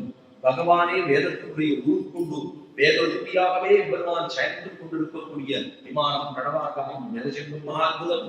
பகவான் ரங்கசாயி பகவான் அப்படின்னு சொல்லணும். அப்படின்னா என்ன அர்த்தம்னா 3 எழுத்து சொல்லிருக்கீங்க. அப்படின்னா அதுக்கு 2 கல்யாண குணங்கள் உண்டு. ஞானபல க ஐஸ்வர்ய தீர்க்க ப சக்தி தேஜஸ். இதெல்லாம் எம்பெருமானுக்கு இருக்கக்கூடிய 6 கல்யாண குணங்கள். பகவானுக்கு பல கல்யாண குணங்கள் உண்டு, அனந்தமான கல்யாண குணங்கள் உண்டு. அதுலதான் ப என்னால் ஞான பலம். பகவானுக்கு இருக்கக்கூடிய ஞானம், அவருக்கு இருக்கக்கூடிய பலம் ஞான பல. ஐஸ்வர்ய தீர்க்க, அவனுக்கு இருக்கக்கூடிய ஐஸ்வர்யம் எல்லாரையும் நியமிக்கக்கூடிய சார்த்தம். அதனால ஐஸ்வர்யம். ஐஸ்வர்யம்னா ஏதோ நம்ம தங்கம் நகை நட்டு ஐஸ்வர்யம். ஐஸ்வர்யம் நம்ம சொல்ற ஐஸ்வர்யம் அது பெருமானுக்கு சொல்லக்கூடியது நித்திய யோகம் என்று சொல்லக்கூடிய நியமன சாதத்தை இருக்கக்கூடியது தான் அவங்க ஐஸ்வர்யம் சொல்றோம். ஐஸ்வர்ய வீரியம் சக்தி தேஜஸ் அப்படிங்கிறது. இது 3 கல்யாண குணத்தாலே எம்பெருமான் முதல்ல சம்ஹாரம், அதற்கப்புறமாக சிருஷ்டி, அதுக்கப்புறமாக எல்லாரையும் ஸ்திதி, எல்லாரையும் நியமிக்கக்கூடியது. இந்த 3 காரியத்துக்காக தான் ஞானபல ஐஸ்வர்ய வீரிய சக்தி தேஜஸ் இருக்கிற இந்த கல்யாண குணங்கள் எம்பெருமானுக்கு உண்டு. அதைத்தான் வேதசெங்கு மகாத்புதம் பகவான் ரங்கசாயி. பகவான் சொல்றோம். அப்படின்னா ஞானபல ஐஸ்வர்ய சக்தி தேஜஸ். இந்த 3 கல்யாணங்கள் 6 கல்யாண குணங்கள் இருப்பது. அதனால்தான் பகவான் சொல்றோம். பகவான் ரங்கசாயி பிரணவார்த்த பிரகாசகா. பிரணவத்தினுடைய அர்த்தத்தை விளக்கும்படியாகவே பெருமான் சயனித்துக் கொண்டுள்ளார் திருவரங்கத்திலே. பிரணவார்த்த பிரகாசிக்கா காவேரி விரஜாசேகி. காவேரி சொல்லுகா விரஜை சொல்லுகா. காவேரி திருவரங்கத்திலே போடக்கூடியதான நதி. ஒன்னு தெற்கு பக்கமா ஓடுது, அதுக்கு அம்மாமண்டல காவேரின்னு பேரு. இன்னொன்னு வடக்கு பக்கமா ஓடுது, அதுக்கு கொள்ளிடக்கரை அப்படின்னு பேரு. ரெண்டு காவேரிக்கு மத்தியத்துலதான் என் பெருமான் சயனித்துக் கொண்டுள்ளான். இந்த காவேரியுடைய பிரபாவம் எவ்வளவுனா கங்கையை விட பிரபாவம். கங்கையில் புனிதமாய் தொடர்புடைய ஆசிரியர் கங்கையில் புனிதமாய அப்படின்னு பாசம் பாரு. கங்கையில் புனிதமாய காவிரி நடுவு பாட்டு. கங்கையின் புனிதமாய காவிரி நடுவு பாட்டு. பொங்கு நீர் பறந்து பாயும் பூம்பொழிலகந்தனுள். கங்கையில் புனிதமாய காவிரி நடுவு பாட்டு. பொங்கு நீர் பறந்து பாயும் பூம்பொழிலகந்தனுள். எங்கள் மால் இறைவனீசன் கிடந்ததோ கிடக்கை கண்டோம். எங்கள் மால் இறைவனீசன் கிடந்ததோ கிடக்கை கண்டோம். எங்கு நம் மறந்து வாழ்வேன், எங்கு நம் மறந்து வாழ்வேன். எழுகேன் எழுகேன் எங்களும் மறந்து வாழ்வேன்.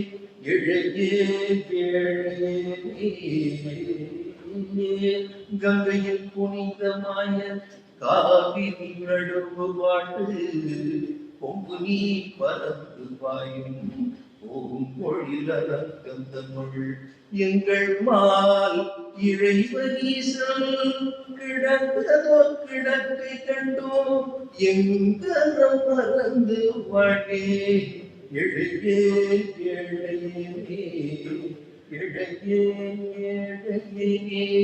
கங்கையின் காட்டு புனிதமானது காவிரி. அது கங்கைக்கு எதப்படாதுன்னா அது மேலே கீழே வந்து போனது.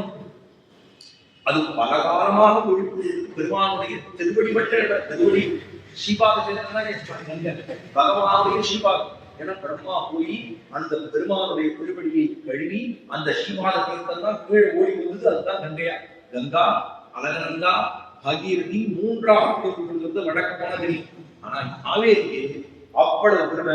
பெருமானுக்கு இந்த பக்கம் ஒரு பக்கம், தெற்கு பக்கம் ஒரு பக்கம், இன்னொரு பக்கம் வடக்கு பக்கம் ஒன்று, ரெண்டு நூறு பிற்பாட்டு காவேரி அவ்வளவு உயர்ந்தது.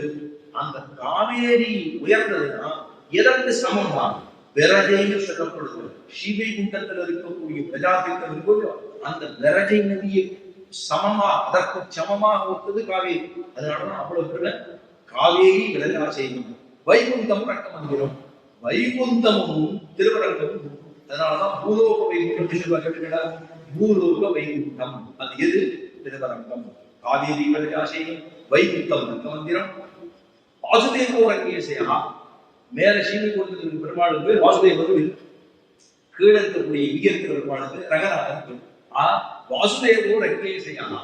வாசுதேவன் பேரல்ல, ரங்கேசன் பேரல்ல, திருவரங்கம் பேரல்ல, பரமபதம் பேரல்ல, காவேரி பேரல்ல, விரஜய பேரல்ல, பகவான் ரங்கேசன் பேரல்ல, வாசுதேவன் பேரல்ல.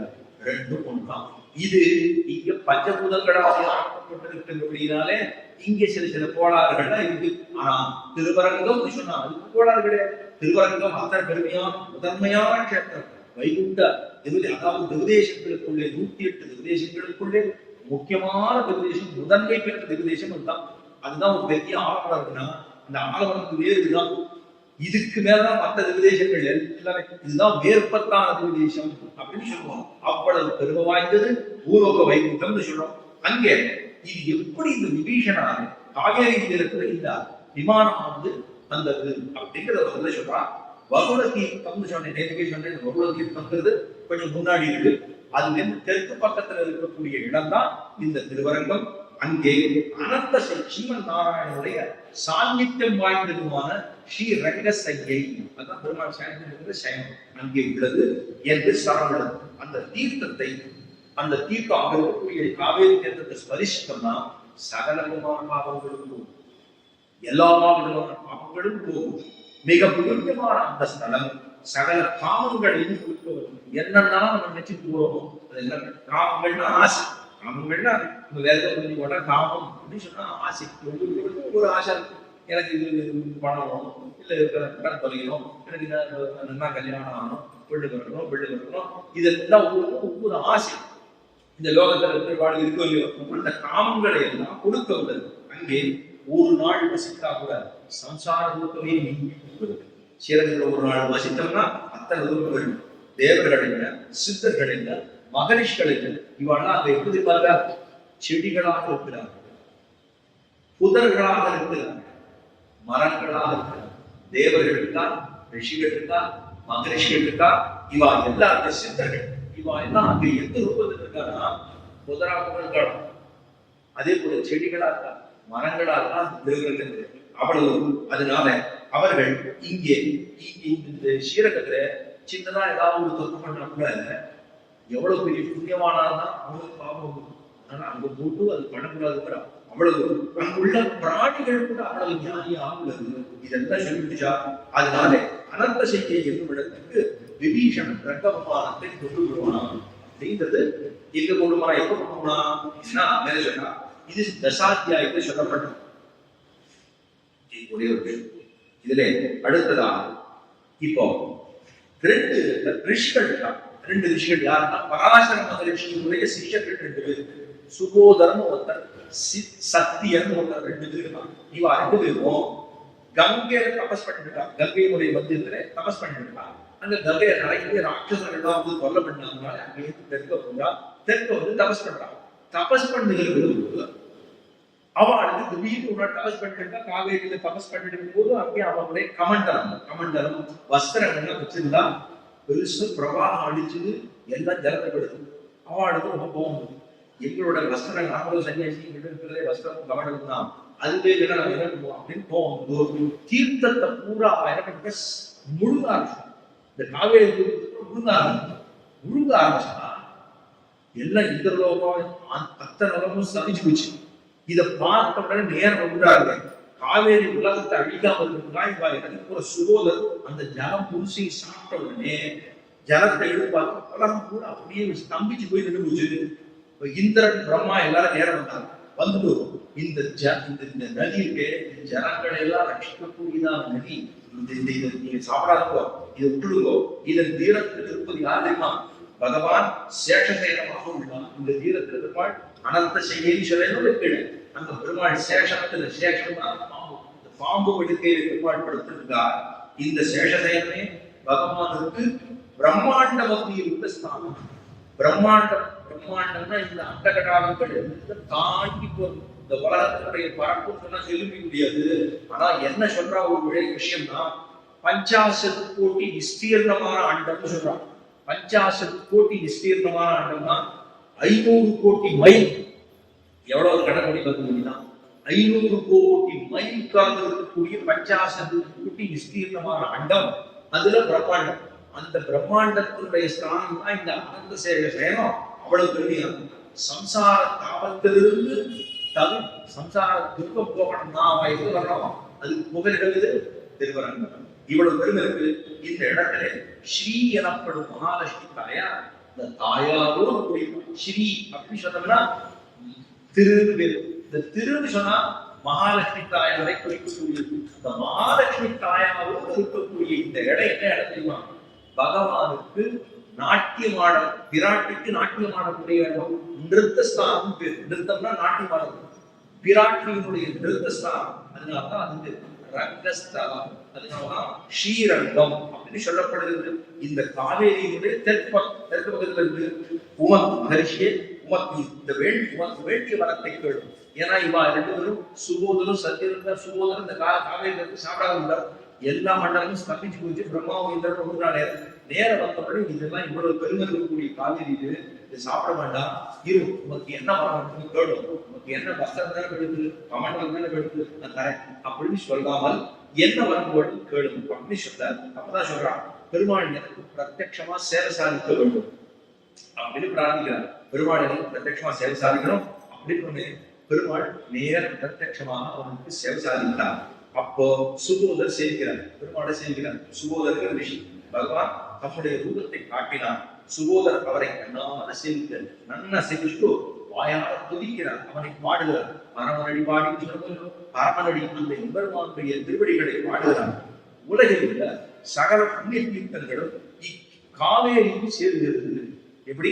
இந்த காவேரியில உலகத்துல எங்க புண்ணியங்கள் இருந்தாலும், ஏன்னா பாரத தேசத்துக்கு தான் அந்த பெரும், பாரத தேசத்துக்கு கர்ம பூமின்னு சொல்லப்படுது.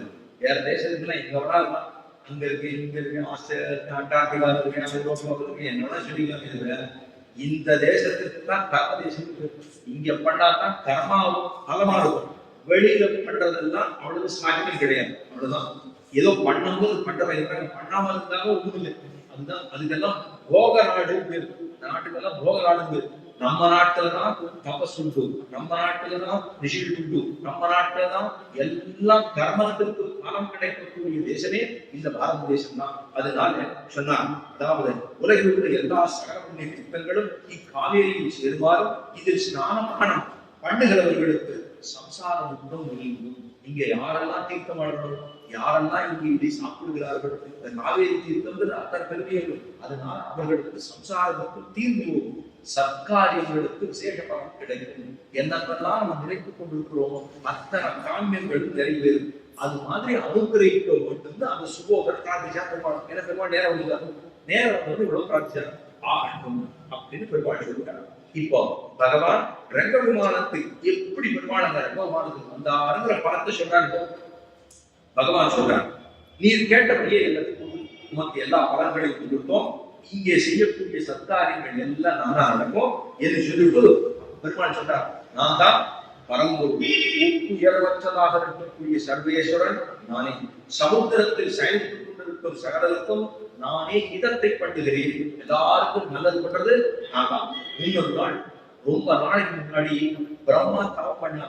ஏன்னா இந்த லோகம் பூரா பிரளய காலத்துல ஜனத்துல மூழ்கி பிரத்யட்சமான போது அவன் எப்பொழுதும் என்னுடைய உருவத்தை சேமிக்க விரும்பினார். அதாவது பிரளய காலத்துல பெருமாள் ஜலத்தில் உள்ள நேர்கேஷர்கள் ஆலமா மரத்தின் வெளியே ஒரு பாலகனாய் ஞானமோடு உண்டா அரங்கல் தரவினையான் கோலமாம் நீயாரமும் சொத்து தாமமும் முடிவிட்டதோடு நீரவில்லை. ஐயோ நிறமண்ட நெய்கரியில் திருப்பாராட்ட ஆலமா மரத்தின் இலையிலே ஒரு பாலகனாய் சின்ன குழந்தையா எல்லாத்தையும் உலகத்தை கூட சாப்பிடுறாங்க. அதுக்கு பேர் பிரளயம் பேரு, மகா பிரளயம் அப்படின்னு பேரு. நித்தியமான பிரளயம், நித்தியமான பிரளயம் தான் அவனவன் பிறப்பது அவனவன் வெளியிட்டு நித்தியமான பிரளயம் பேரு. இரண்டாவது நைமித்திக பிரளயம், ஒரு காரணம் கண்டு அழிவது. ஒரு 3 லோகம் அழிவுவிடும், அதுக்கப்புறம் மிச்சம் 3 லோகம் அழியும், அதுக்கப்புறம் பிரம்மா லோகம், இப்படி ஒவ்வொன்றா அழிவுக்கு பேரு நைமித்திக பிரளயம் இருக்கு. அதுக்கப்புறமா ஆத்தியந்திக பிரளயம் இருக்கு, எல்லா பிரம்மாலோகம் வரைக்கும் அழிஞ்சிடும், அது ஆத்தியந்திக பிரளயம் இருக்கு.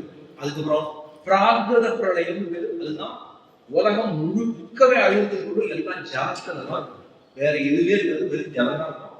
ஒத்தே ஒருத்தர் அவர் ஆறுனா அவர் தான் எம்பெருமான் கண்ணன பெருமான் சிறு குழந்தையாக ஒரு ஆழ மரத்தினுடைய இலையிலே தடுவிலே சிறு குழந்தையாக சயனித்துக் கொண்டிருப்பான்.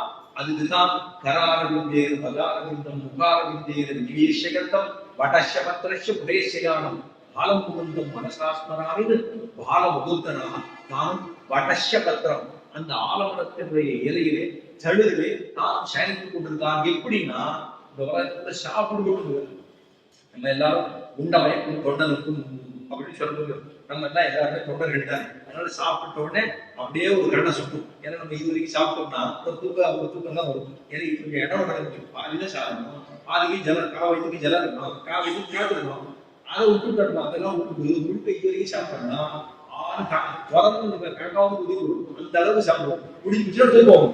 பெருமாள் அந்த இடத்துல சைனிங்க அவரு எல்லாத்தையும் சாப்பிட்டா. உலகம் உண்ட பெருவாயா பாசனம் பாடுறாங்க. உலகம் உண்ட பெருவாயா உலகத்தில் கீர்த்தியம்பான் அப்படின்னு பாசனம் பாடுறாங்க. அவ்வளவு தூரமாக இருக்கக்கூடிய அந்த இடத்துல பாடுறாங்க. அப்பதான் இந்த இடத்துல பெருமாள் சாய்ந்தார். அப்ப ஜகத்தை சிருஷ்டிக்கையில் அதிசேஷன் மீது சாய்ந்து பிரம்மதேவரே உமக்காக நாம் குடும்பம் எடுத்தோம், பெருமாளுக்கு சொல்வத்தோட வந்து இந்த உருவத்தை எடுத்துருப்போம் அப்படின்னு சேட்டை பெருமாள் சேட்டாங்க. இப்படி சயனித்திருக்கும் ஸ்தானத்தை ரங்கம் என்று உலகத்தில் அழைப்பார்கள். ரங்கம் ரங்கம் ஏன்னா ரங்கம்ங்கிறது விராட்டி ஆடக்கூடிய நிறுத்த ஸ்தானம் இருந்தாலும் அது ஸ்ரீரங்கம். ஆனா இங்க பெருமாள் ரங்கம் என்று ஆதிசேஷ பட்டத்திலே சயனித்திருக்கிறபடினாலே இந்த இடத்தை ரங்கம் என்று அழைப்பார்கள். உலகத்தில் எல்லோரும் சொல்வார்கள் இந்த சயனம் எப்பொழுதும் அழியாமல் இருக்கும். ஒரு நாள் அழியும் போதைதான் அழியாமல் இருக்கும். இதை பெற்றுக்கொண்டு என்னை பூசித்து வருகிறேன் அப்படின்னு இதை வாங்கிவிட்டு என்ன பூஜை பண்ணும் அப்படின்னு பெருமாள் பிரம்மதேவனுக்கு இதை கொடுக்கிறார். யாரு பெருமாளை கொடுத்த உடனே ரங்க விமானத்தை பிரம்மாவுக்கு கொடுத்தார். அவர் வாங்கிட்டார்.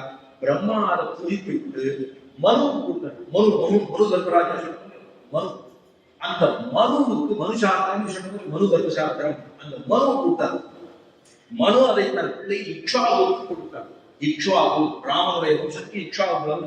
அந்த மனு அதை தன் பிள்ளை இக்ஷாவுக்கு கொடுத்து முதல் ராமன் வரைக்கும் முன் இக்ஷாவு குலத்த அரசர்களால் இந்த பெருமாள் பூஜைகளே இருக்கிறார். ராமனுக்கு முன்னாடி இருக்கக்கூடிய இக்ஷாவுக்காரர்களே இந்த பெருமாள் இந்த சயனத்தை விமானத்தை பூஜை பண்ணி வருகிறார். தனக்கு இதம் செய்த விபீஷணனுக்கு ராம விமானத்தை கொடுத்தார். ஏன்னா ராவண யுத்தம் முடிந்தது. கடைசி அங்கேயே பட்டாபிஷேகம் முடிஞ்சது. பட்டாபிஷேகம் திருக்குறானில பண்றார். விபீஷண இக்கிறது அக்கறைக்கு போவே இல்லை. சரணாகதி இங்கதான் பண்ணார். ராமா உன்னுடைய திருவிழியே என்னோட அண்ணாவுக்கு சொந்த நேரம் பண்ணினா அவன் சரியா இல்லை. அதனால தேவாலயம் என்ன பண்ணணும், எனக்கு சரணாகதி கொடுத்து என்னை ஏற்றுக்கணும் அப்படின்டா ராமன் என்ன சொல்றான். நீ வந்துட்டு வரலாத உன்னுடைய அண்ணனே வந்தாலும் கொண்டு கொண்டுவான். கடைசி வரைக்கும் பார்த்துருக்க வரவானே அவன் வரல. அவனுடைய மனசு அவ்வளவு கெட்டு போய் கிடந்தது.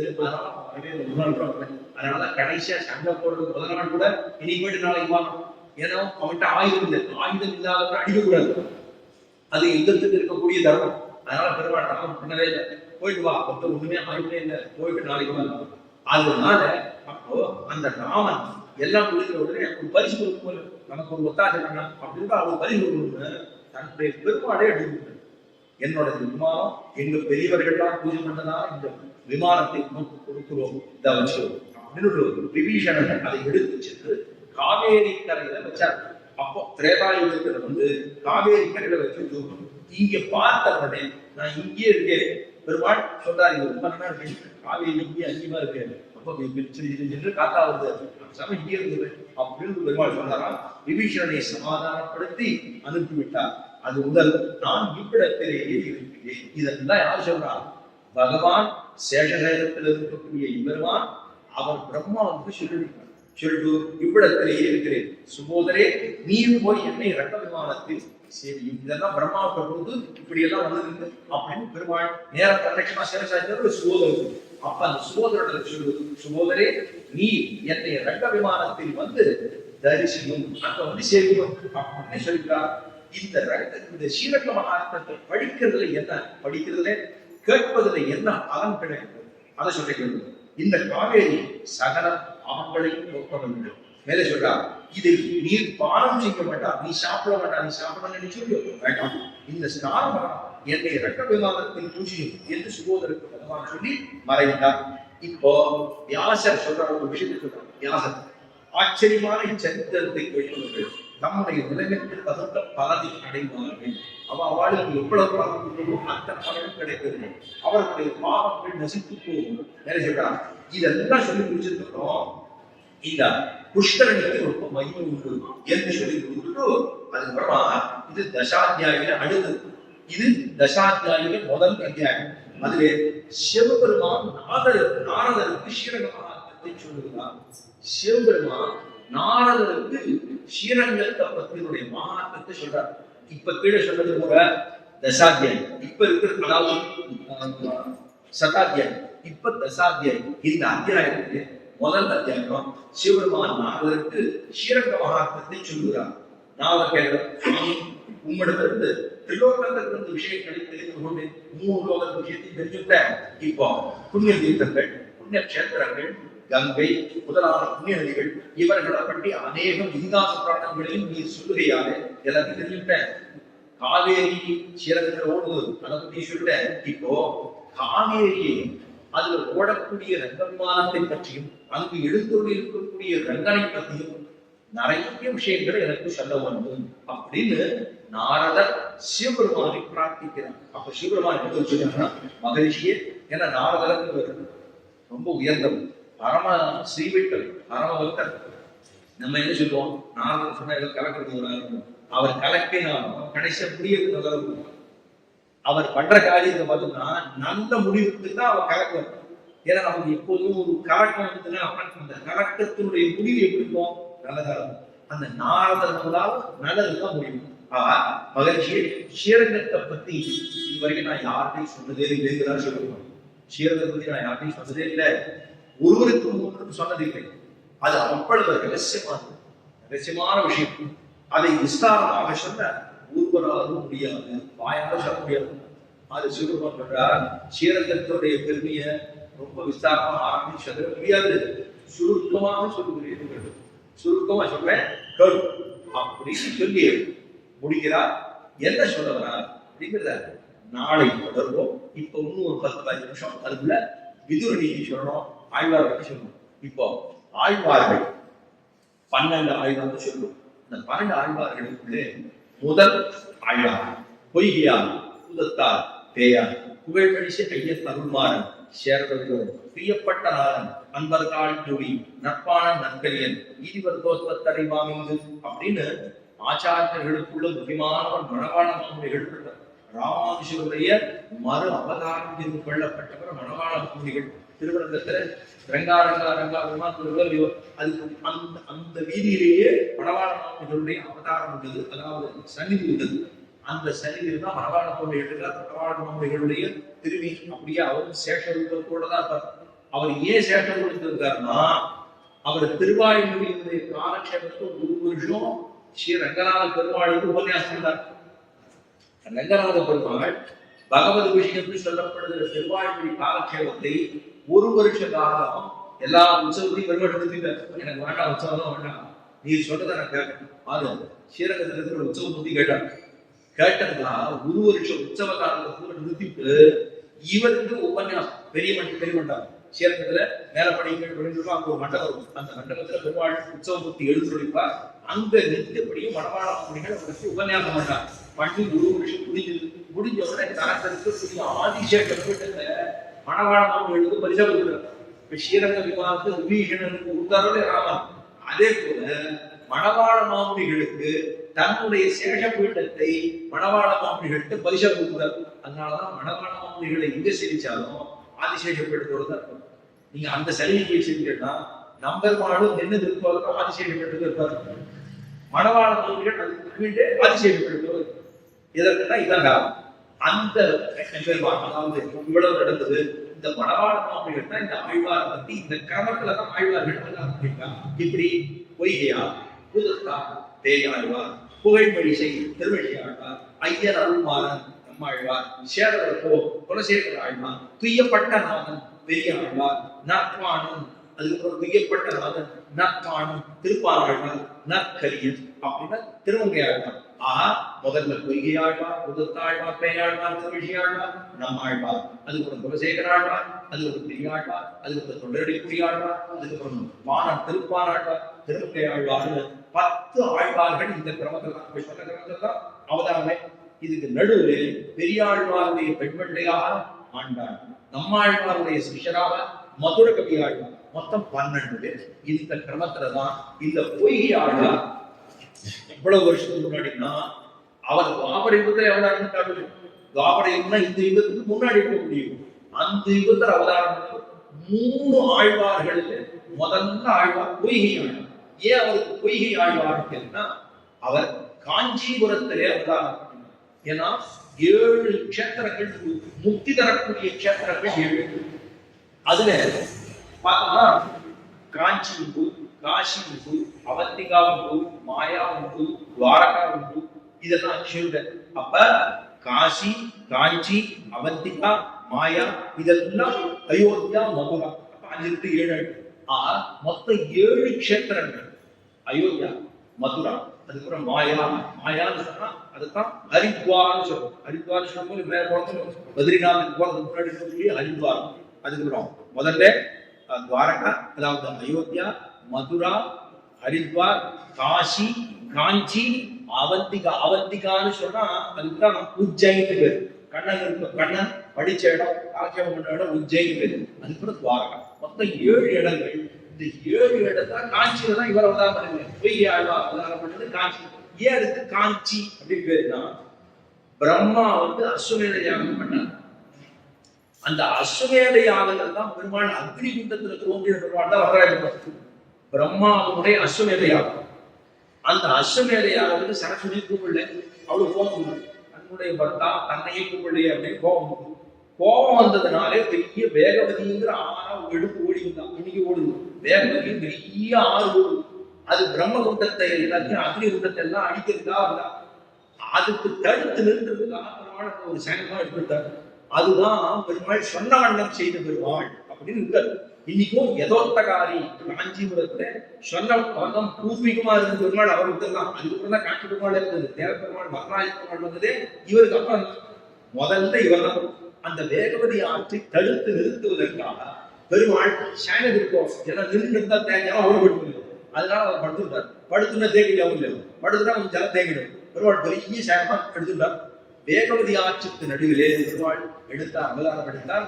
அதுக்குதான் அந்த வேகவதி ஆற்றுக்கு நடுவில் எடுத்தபடினால ஜலத்தை அஸ்வமேதையாகத்தை ரட்சித்து கொடுத்தார். அந்த அக்னி குண்டத்துல பெருமாள் தோற்றினார். அவர் தான் வரதராஜ பெருமாள். இன்னைக்கும் போய் வரதராஜ பெருமாள் செய்தோம், முகம் பூரா அப்படி. ஏன்னா அக்னி குண்டத்திலே தோற்றின பெருமாளாக இருக்கும் அப்படின்னாலே முகம் பூரா பிடிச்சு முடியுது. பார்த்த சாரதி பெருமாள் செய்தார், அவருக்கு அப்படிதான் இருக்கும். ஏன்னா அவர் சண்டை போட்டதுனால அவர் 50 வாங்கியிருந்தார்.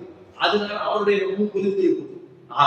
இவ்வளவு பெருமை அந்த அந்த கஷேத்திரம் காஞ்சிபுரத்துல க அப்படின்னு சொன்னா அதுக்கு பிரம்மா. க அப்படின்னா பிரம்மானு பேரு. அவர் அஸ்வமேதத்தை ஏற்படுத்தி அதுவே முக்திக்கு காரணமாக அந்த அந்த அக்னியிலிருந்து தோற்றின எம்பெருமானை அவதரித்தபடினால அது காஞ்சி அப்படின்னு. அதனாலதான் காஞ்சிபுரம் காஞ்சி அப்படின்னு. அந்த இடத்துல ஒரு இடம் இருக்கு. அந்த இடத்துல ஒரு பொய்கை குளம், புஷ்கரணி உண்டு. அந்த பொய்கையில அவதாரம் பண்ணது ஆளு இந்த ஆழ்வார். அதனாலதான் அவருக்கு பொய்கை ஆழ்வார். பேர் என்னவா? எவ்வளவோ வருஷத்துக்கு முன்னாடி, எவ்வளவு வருஷம், 8,60,000 வருஷத்துக்கு முன்னாடி வந்திருக்காரு. 8,60,000 வருஷத்துக்கு முன்னாடி, எவ்வளவு துவாபர யுகத்தில் அவ்வளவு வருஷத்துக்கு முன்னாடி வந்திருக்கார். அவர் பிறந்தது ஐப்பசி மாதத்திலே திருவோண திருநட்சத்திரத்திலே அவதாரம் பண்ணார். ஐப்பசியில் திருவோணம். திருவோண திருநட்சத்திரம், திருவோணம் சொல்றாங்க உலகத்தையே ஆளும். திருவோணத்தான் உலக ஆளும் என்பார்களே அப்படின்னு ஆழ்வார் சொன்னார்கள். அவ்வளவு பெருதலுக்குரிய திருநட்சத்திரத்திலே யாருடைய அம்சமாக பாஞ்சசன்யம்.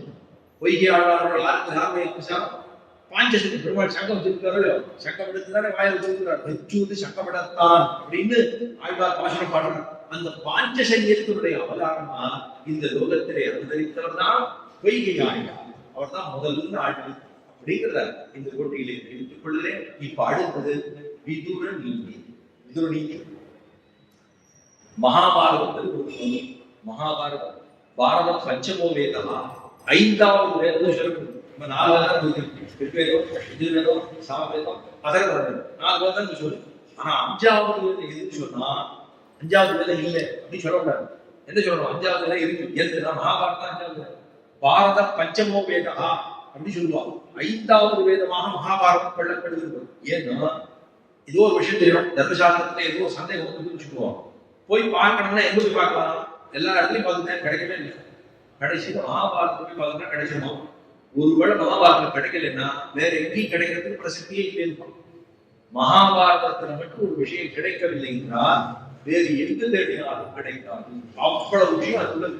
ஆரம்பத்துல கதையை பார்த்தா இப்போ இவா அங்க போனாவா இங்க தான் என்னவும்.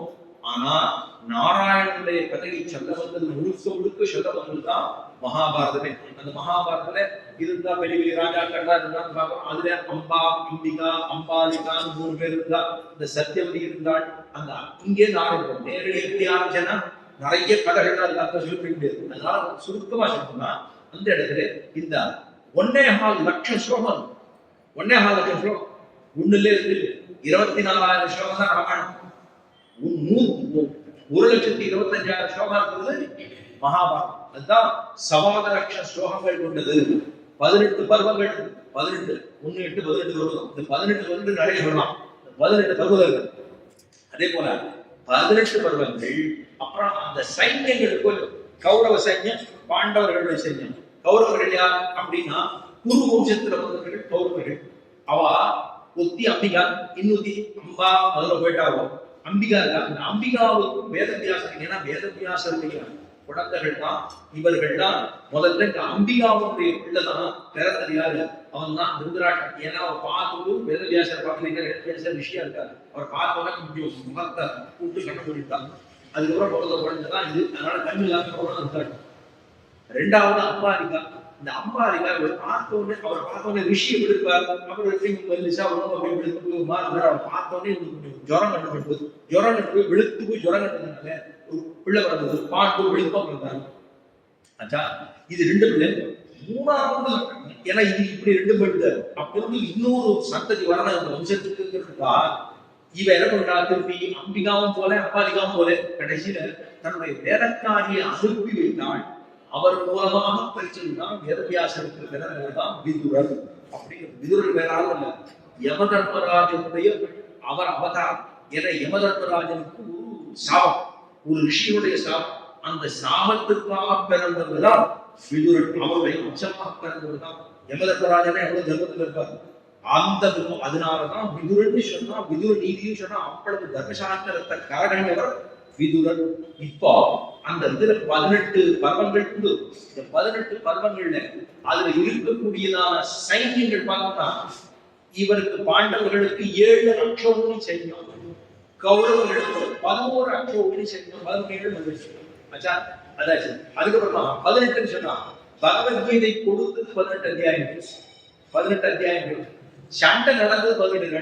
அப்ப 18 பேசிக்கிட்டே இருப்பாங்க. அதே போல ராமானுஜர் திருக்கோட்டியூருக்கு நடந்தது 18. பிள்ளையோகாச்சாரியர் கொடுத்ததான கிரந்தங்கள் 18, அது அட்டாதச கிரந்தங்கள். அதனால 18 சம்பிரதாயப்பூர்வ நெருக்கமான எண்ணிக்கை. இப்ப விதுரர் எவ்வளவு தர்ம சாஸ்திரம் உள்ளவர். இப்போ கண்ணனக்கர் தான் அங்க தூதராக போகிறார். பாண்டவர்களுக்கு தூதராக கௌரவர்களுக்கு போறான். அஸ்தினாவுக்கு உள்ள போனோம். அவன் கூப்பிட்டா, நீ என்ன வேற ஆசிரியர் போயிடாது. கண்ணன் போறான். பாண்டவர்களுக்குனா எழுத்துல பணம் போல கட்டிட்டு போறான். பணமரத்து ஓலையை கட்டிட்டு தூதரம் போடும். தூதரம் போட்டு சாமானிய வேலை கிடையாது. ரொம்ப அது தாழ்ந்து செய்யப்பட்ட போனா இவன் துரியோதனம் ஒரு பெரிய மாதிரி ஒரு இருக்கி ஏற்பட்டு கீழே குழி வெட்டி விட்டான். குழி வெட்டிட்டா பெருமான குழிக்குள்ள இறக்கி பாதாளத்தை வச்சு நிறைய முட்டிகை சாமுத மந்தர்கள் எல்லாம் வச்சு அவன் முடிச்சுடலாம் அப்படின்னு சிறப்படுத்தி விடலாம். கண்ணனை முடிச்சுட்டோம்னா சண்டையை நடக்காது. பாட்டை வாழ்த்து ஒரு புது இடம் கொடுக்க வேண்டாம் அப்படின்னு ரொம்ப நல்ல நெருங்கி இல்லையோ அதைத்தான் பண்ணாங்க. கடைசியில் பெருமாள் சொன்னா பெரிய ஆசனத்தை போட்டு உட்கார வச்சிடறான். போய் பெருமாள் உட்கார்ந்த உடனே கடகடன்னு முடித்து கீழே முடிஞ்சு பெருமாள் போகும்போது பெரிய திருமணி எடுத்தான். பெரிய உருவம் அரசவேலே பெரிய விஸ்வரூபதரிசனத்தை எடுத்தான். ஏ மூடனே துரியோதனா, உன்னை நான் வந்து பாகத்தொழிலை சந்திக்கிறேன், என்னையா நீ பிடிச்சு பார்த்தா அப்படின்னு கோபம் பெருமாள். என்ன போய் பிடிக்கணும்னு நினைக்கிறியா அப்படின்னு கோபப்பட்டா பெருமாள் நேர வீதிகள்ல வர பெருமாளுடைய உத்திரியங்கள்லாம் நேருக்கு கீழே புறப்பட நேர வர. அதே அரசவேல விதுரர் உட்கார்ந்து விதுரர் உட்கார்ந்துதான் நேர கண்ணன் முடிக்க வர இவர் வரா. நேர வந்தா எங்க போகலாம் அப்படின்னு கோபத்துல ஒருத்தர் வரும்போது எங்க போகலாம் பார்த்தா வேற எங்கேயுமே போற. நேர விதுரருடைய திருமாடி உள்ள போயிட்டார். விதுரருடைய வீட்டு உள்ள போயிட்டார். அங்க போனா விதுரருக்கு கை போன. ஏன்னா தர்மசாஸ்திரம் தெரிஞ்சவன் பெருமாள் சர்வேஸ்வரனை தான் வீட்டுக்கு விடுறான். ஒண்ணுமில்லை, ஒரு சாதாரண மனுஷனே வீட்டு திடீர்னு விடணுக்கு எதை படுத்து சேர போயிருப்போம் அப்படின்னு இங்க உட்காரிக்கலாம் அங்க உட்காரிக்கலாம் தொழில்நுட்பம் எல்லாம் படுத்துப்போம். விதுரனுக்கு அதே ஸ்திதி தான். விதுரன் வந்தா என்ன பண்றது, பெருமானே இங்க உட்காரு, என்ன பண்றது, எங்க உட்காந்து அப்படின்னு ஒரு இடத்துல ஒரு சிம்மாசனத்துல உட்காந்து வைக்கிறான்னா இவருக்கு மனசுல கருவலைக்குது. ஏன்னா இவ்வளவு நாளா இவர் மனசு கள்ளத்தனமா இருக்குமோ எதிர்ப்பு முள்ளு இருக்குமோ, இங்க எங்க குறைக்கிறார், இங்க சரியா உட்காருமா, அங்க உட்காருமா, அங்க உட்காருமா, எல்லாம் பண்ணார். பண்ணிவிட்டு பெருமானே உட்கார்ந்து கேட்டா, நீ உட்கார்ந்து அப்படி சொன்னா உட்கார்ந்து உட்கார்ந்த உடனே அவருக்கு ஏதாவது சமர்ப்பிக்கணும். பெரியவர்கள் வந்தா வாங்கணும், படிக்கணும், என்ன சாப்பிடுறீங்க எல்லாம் போயிட்டே இருப்போம். கடைசியில் கொடுக்கறதுக்குள்ள ஒரு பரப்பை கொடுக்கணும். அப்ப அப்படி பண்ணக்கூடாது, கொடுக்கணும். அப்ப இவர் வந்தா என்ன கொடுக்குறேன் கொடுக்கணும்.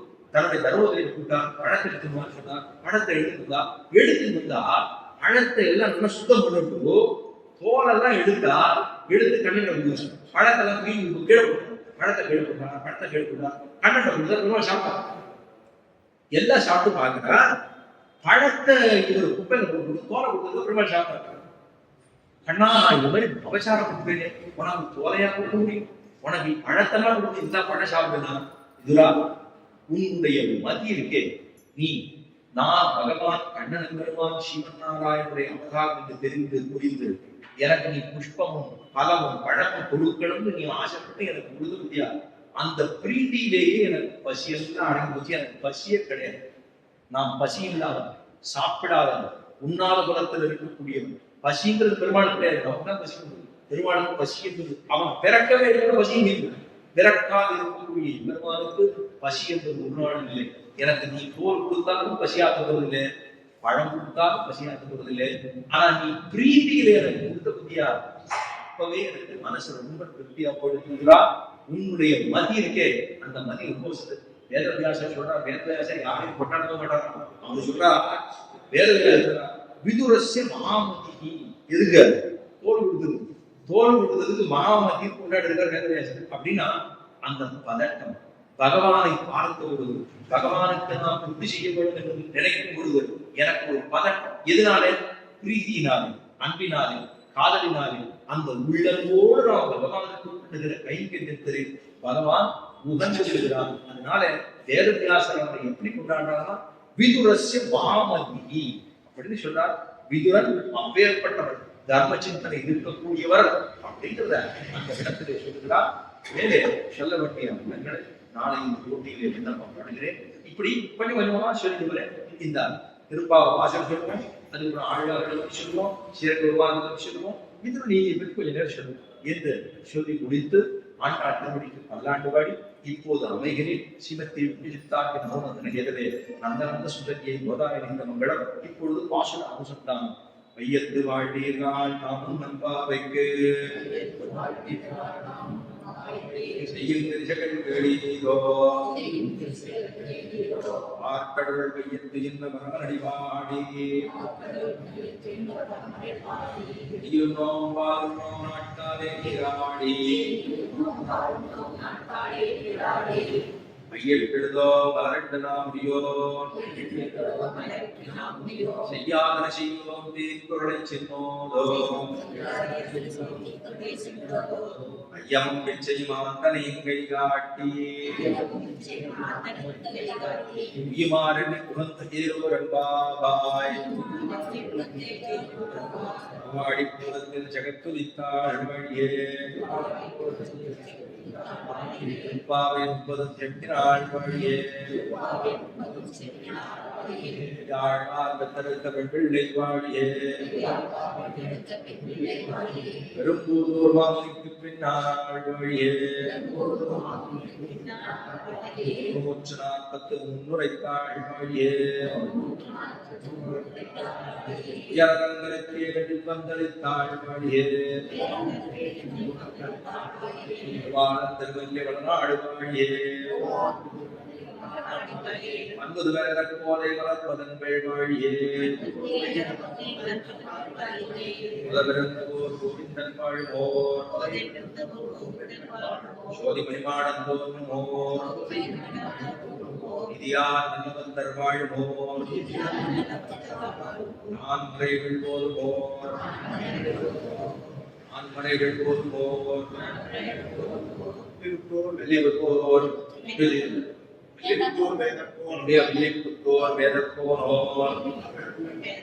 ஆதரங்கள் தீர்க்கும் பரமனடிகாட்டும் எதமனைத்திற்கும் வித்தாகும் போதை தமிழ் ஐயை படித்து மரியாத மானிடரை ஐயம் சுமப்பதும்